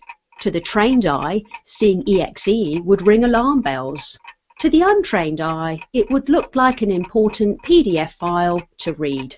If the infected file is opened, certain files are encrypted, very often the Office Suite files. Only access to a public key together with a private key will open them. CryptoLocker leaves a calling card, a countdown clock on the desktop. System restore may help out. Cloud backups are another potential lifesaver. Failing that, there's 4 days to decide whether to reward crime and pay up. They want $100, sometimes $300. After 4 days, the private key is casually deleted, ending hope. CryptoLocker, nasty, brutish, and short. For some useful links to CryptoLocker and its copycat ransomware cousins, see my Twitter feed. I'm at Computer Tweety. If you like the sound of the London Minute voice memo, the Talking Technology column, and you would like your company to sponsor me, get in touch via my website, loveyourcomputer.co.uk. This is Patricia Reichel for Computer America. Thank you for that, Patricia. We always enjoy the London Minute voice memo here. And if you did get CryptoLocker, it just drives the point home of backup, and more backup. Anyway, welcome back to the second hour of the Computer America Show. Craig and I are talking to the GizWiz, Dick DeBartolo, about some hot new gadgets that he's discovered. He always brings some of the coolest things to us. We are having fun We're doing all sorts of great things, and if you guys want to get in on this conversation, give us a call, 347-881-8881. That'll get you on and get you through. Number again, 347-884-881. No, 884-888. There you go. I was right the first You time. gotta get in that lower third of yours. That's how I was doing it so good before. Then I took it out of the lower third. Now I just can't remember the number. But it's funny actually. When I don't need to remember the number, I can. Like when I called you from that event that I was at. Yeah. I was like 347-884-8881, and I was like, oh, you got to be kidding. But anyway, if you want to get in on the phone conversation, give us a call. If you're a little radio shy, get over on the ComputerAmerica.com live interactive add-on chat room brought to you, blah blah blah blah.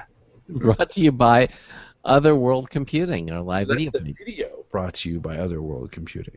Yes. Okay. It's been a long day for you, hadn't it? It has. It's been actually at first thing this morning. I had ABC in my office. Then after ABC left, they did a really great photo shoot. After they left, I went and dealt with the local police department to help them catch a bad guy. Coming back from that, went to get something to eat, then went to the police department. Coming back from that, I was on the phone with Reuters. I was on the phone with Fox. I was on the phone. It's just so popular. You were just too popular. Well, I'm trying to be famous. Yeah, you were, and you're getting there. Or infamous. Yeah.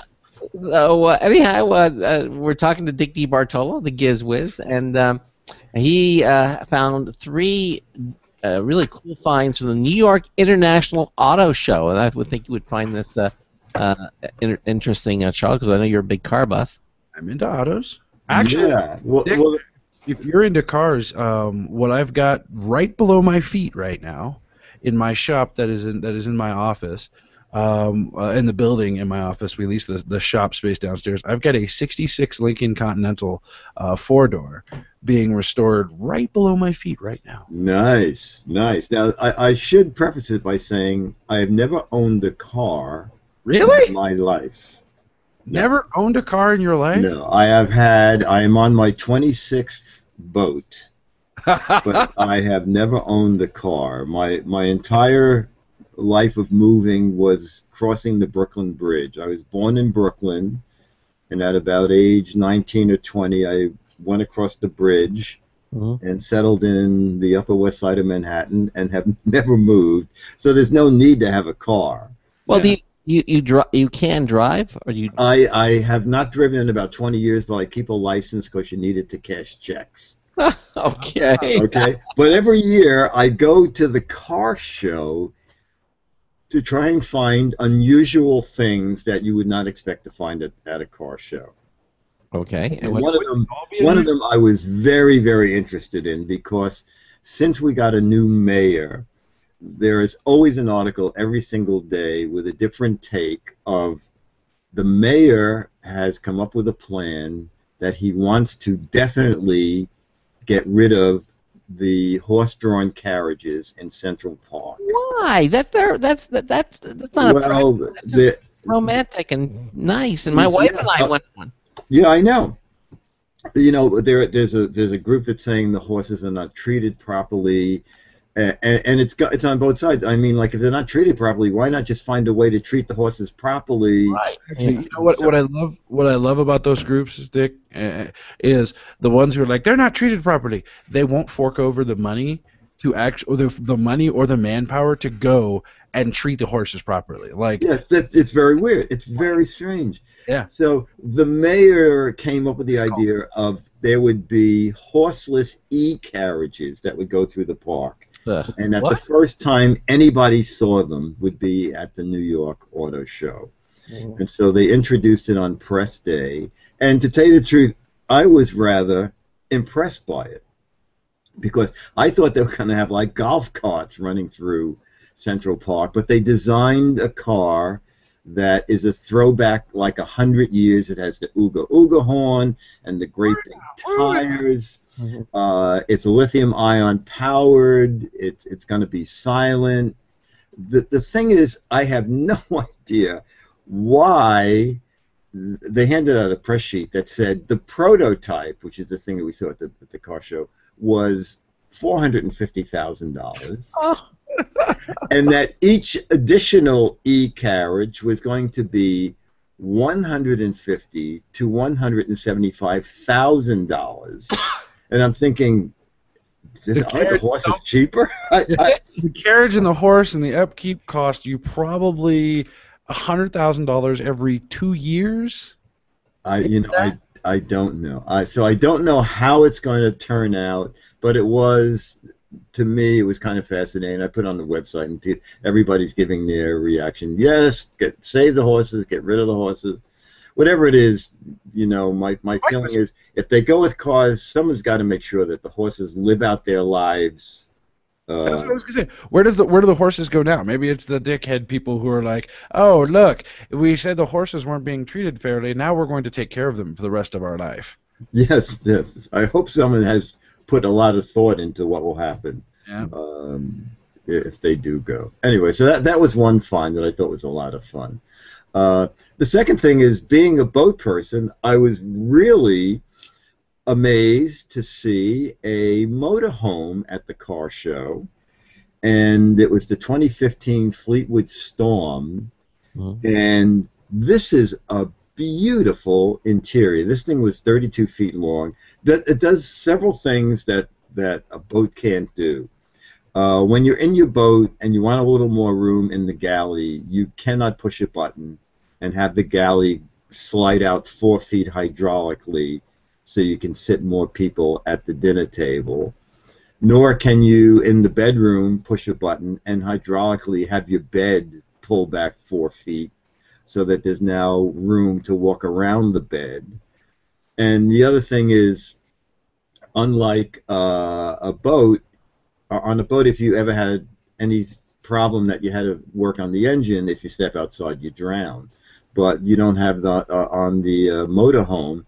And this guy, to me, do you know anything about motorhomes, Charles? Because I'm going to ask you to guess the price. Actually, we've priced out a couple of them. We've looked okay. at Craig, are you into motorhomes? No, my mother was many years ago. Okay, so this is, I think it was 30 feet, not 32. But it has the galley. It has a hydraulic ceiling over the driver and co-pilot seat that comes down with cabinets, hydraulically comes down, and it adds a double bed. So you could put the kids in there or other guests in there. And a beautiful bathroom or a head if you're a boat person. Everything seemed to be natural wood cabinets. What would your guess be that this cost? And it has 2 sections that move out hydraulically. So when you get to a campsite, you really have a nice-sized mini cabin to vacation in. Well, some of these some of them are I've seen they can be quite expensive. I've seen $250,000 or somewhere around. Yeah, I just know from boats. A boat with an interior like that would be like $500,000. Yeah. So I asked the salesperson. I said, I don't know anything about motorhomes. Give me the price range of this. She said, well, it starts at $90,000. And if you want to add all the goodies, it goes up to $140,000, which, to me, at least compared to a boat, is very inexpensive. And of course, gas mileage 6 to 9 miles a gallon. So you have to take that in consideration. But I thought it was pretty neat. Do RVs normally get only 6 to 9 miles a gallon? Maybe. In this size range, she might have just been saying that something like this would only get 6 to 9 miles an hour. But Charles, you're the car. Not what do RVs get? Well, the really really good ones, they'll get anywhere from 10 to 15 gallons. Really? Okay. Well, now wait. The really really good ones that are also extremely small. Oh, okay. The ones like your 2-3 slide pushers, they're probably going to get you somewhere in the at best 10 to 12 miles per gallon at best. And that's highway miles downhill without a strong with the wind at your back. Yeah, right. Tailwind. Yes. And don't make sure that you bring the 2 hydraulic sections in before you go on the highway. Exactly. And the other thing that people don't realize is that's just fuel to move it from one place to the next. that's not fuel for running the generator, for the electricity inside it. There's a lot of additional things there that go with owning one of these things. And Fleetwood, they make a ridiculous RV. I've actually I bought one. It was I forget what it was. I almost bought one several years ago, but actually I was getting a deal because I was trading my Lexus for it, like outright. Oh wow!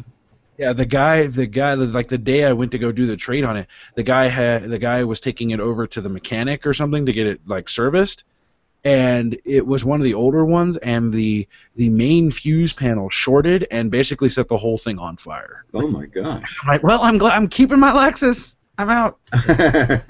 Fleetwood makes really good ones, and I mean they're I mean literally that's our retirement plan, is to buy one of those and to drive around the country and to literally just live in that bastard for forever. I mean, Doing Computer America from payphones. Well, I mean, it looks really cool. Of course, one of the things that are really interesting in a lot of these car shows are the concept cars. And yes. That seems to be your favorite part of the show. It really is. And I think the most bizarre concept car I've seen was at the 2014 International Auto Show. It's called the Toyota FV2. I'm sure it's one of those things that's never going to see the light of day. So there's no steering wheel. It's like a car version of a Segway. Yeah. So you can stand in this and lean forward, back to go forward or back. You lean right and left to move right and left. But for some bizarre reason, the entire body of this car is like a moving billboard. So as you're going, there are designs on the hood, on the trunk. The tires can be saying things, or on the tires you can have LED rods or hubcaps. It is just, as I said in the video, this is the car for people who don't want to be noticed on the highway. I mean, you will just be attracting incredible attention. And there's a link to the video from Toyota, the car show, I think it was in Geneva, where they sort of have a kid driving the thing. So it really bizarre, but it was great fun. This would be the kind of car I'd like to drive, because it looks like all you do is lean where you want to go, and that's it. I saw this guy at CES. It's actually, I think it's in either one of my videos or something. This car? Yeah, where it's three-wheeled. It looks like a motorcycle that's been like split apart, and it literally, like, when it goes to turn, it just does this thing. And it was pretty cool. I mean, they had the fuel cell car that was over there, and had a bunch of other stuff. But I mean, I don't know, man. The closer we get to this iRobot thing, the more I'm like, sweet, drive your hackable car. Oh, that's funny. That's funny. The hackable car. Yeah, that is a problem, isn't it? Yeah, it is. Yeah. We were checking out also these self-parking cars. You just get out at the front of the mall and you push a button, the car goes parking itself, autonomously. There's some really cool things around the corner that we're going to be seeing. No, absolutely. I want to point something out. I love this Toyota commercial for the FV2, the concept movie. Yes. Because the guy opens the garage and he's got like this futuristic concept car that drives itself and does all other stuff, but he's wearing Converse All-Stars. Converse All-Stars, and it's like really one of those Mr. Rogers films where he's like, "Hello, Timmy," You talking about the sneakers? He had on the Converse All-Star sneakers. That was like Will Smith and iRobot. He wore the sneakers. You remember that? He wore the Converse. Yeah, I thought that was cool too.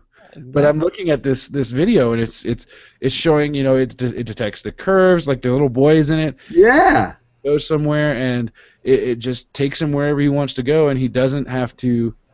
And it's got a video camera in it. How cool! Yeah, he draws a picture of a windmill, and the car takes him to a windmill. Isn't that? It's bizarre. Well, let's move on because we got a number of items to get to, and this next one we get out of the automotive, and then we're going to packable backpack. This is really neat. It's from Travelon, and it's coming the end of May, so it's not too far off. And so this is a great little bag that you throw in your luggage when you're going on a trip. And then when you get to your vacation destination and you're going to do a little day trip, you unzip this bag and you pull the bag contents out, and in that little bag is an entire full-size backpack. And even the bag that you pulled it out of becomes an internal zippered bag in your backpack. And it has 2 other zippered pockets. It has 2 sleeves on the side to hold water bottles. It has a little media pocket. It comes in 3 different colors. It's going to be $35 or under.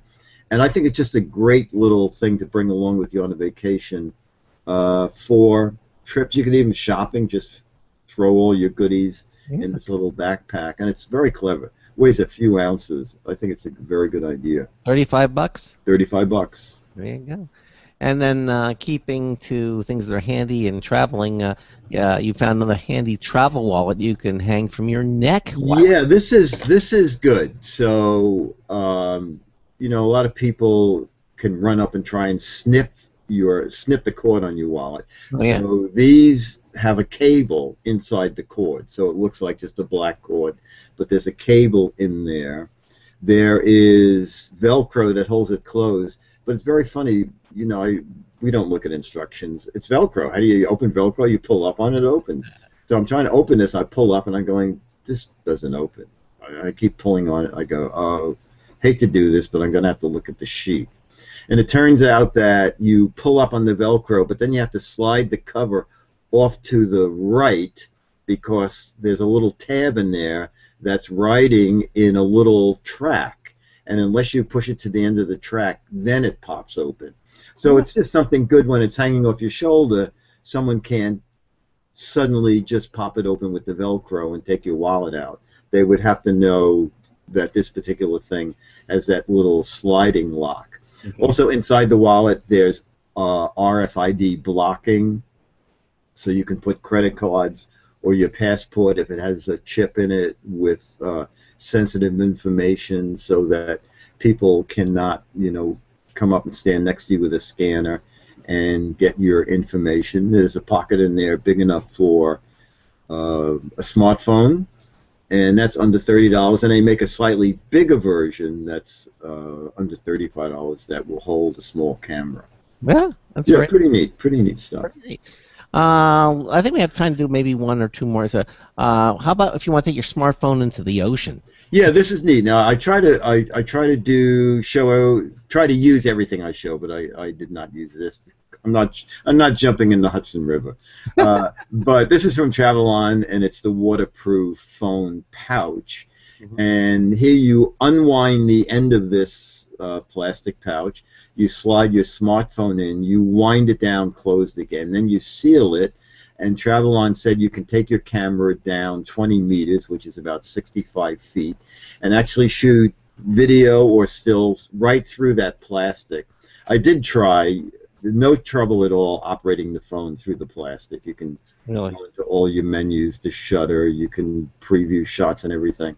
So it's a really neat way to protect your camera, even if you're not going down 35 feet. It's only $13. It's the Travelon waterproof pouch. Rather than all these technologies are coming out where you can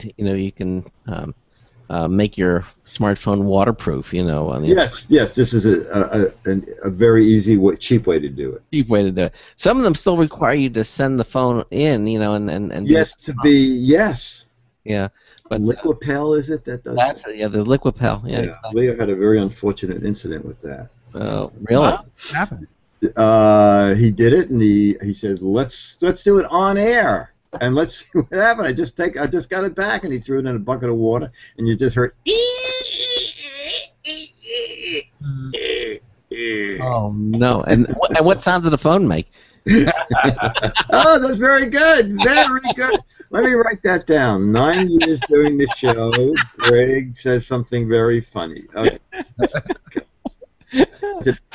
Okay, so now I've always watched.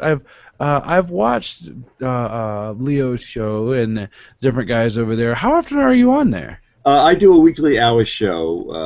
I did it for 8 years with Leo, but Leo was doing like 17 shows of his own. So now I do it with a guy called OMG Chad. But I'm in year 9 of my show. So I'm on every week for an hour. Wow. Yeah, doing gadgets. Is he? Yeah. How many shows does he do now, Leo? God, I think Leo's doing at least a dozen. Oh my God! How does he do it? You know what? He finally is taking 2 days a week off. Wow. You know, the first years there were no days off. Then he was doing 1 day, and the first of the year he started taking 2 days off. Yeah, he's a dynamo. He's just unbelievable.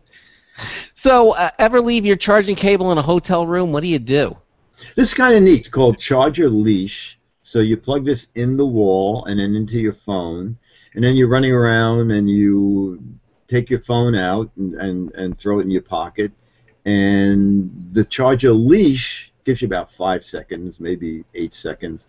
It starts beeping to say, you know, I'm still plugged into the wall, take me too. And it's a way to not leave your Charger Leash plugged in. And it's also good if you're at the airport and you find an outlet and you stick the AC outlet adapter in, and then with the little USB connector and it's charging your phone, if someone unplugs your phone 5 or 8 seconds later, that will go off and you'll know someone has taken your phone. Start looking fast. So Charger Leash, and I did ask the guy, I said, you know, what if you wanted to shut the alarm off? And he said, you know, it's very interesting you said that, because we are getting some people who would like that feature. So a little bit down the line, keep watching our website.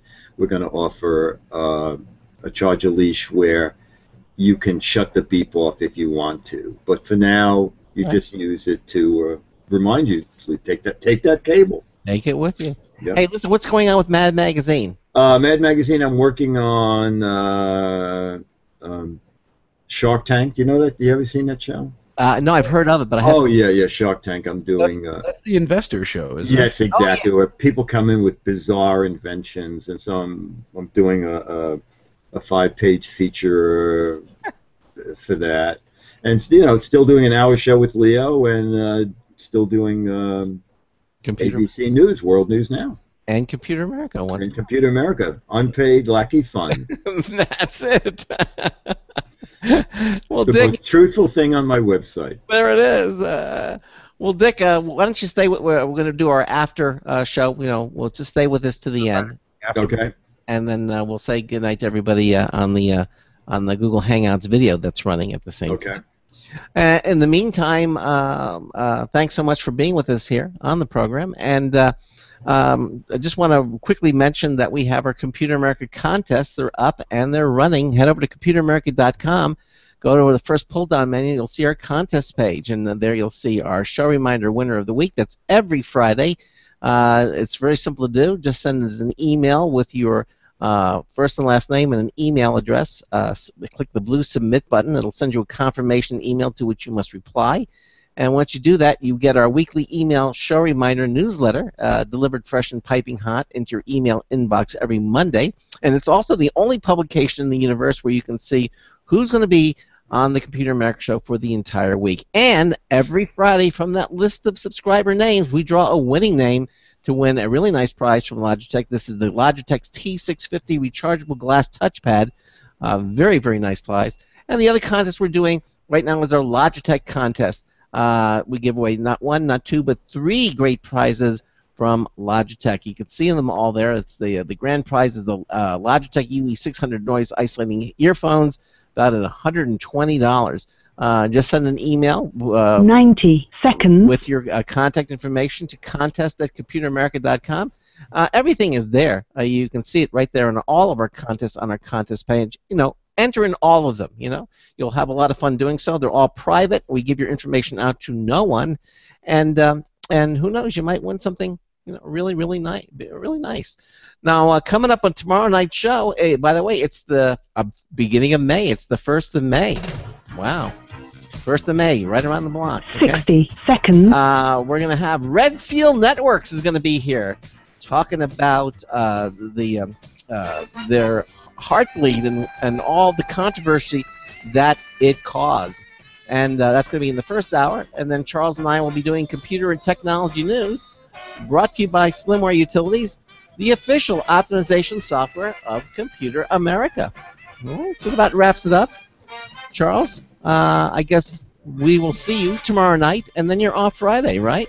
I am. I'm off Friday, Monday, and Tuesday. And then we'll see you back on Wednesday. All right. So until tomorrow night, this is Craig Crossman hoping that your hard disk never becomes floppy. Say it, Charles. You always mess up and it never becomes floppy. 10 seconds. We'll see you tomorrow night. Good night, everybody.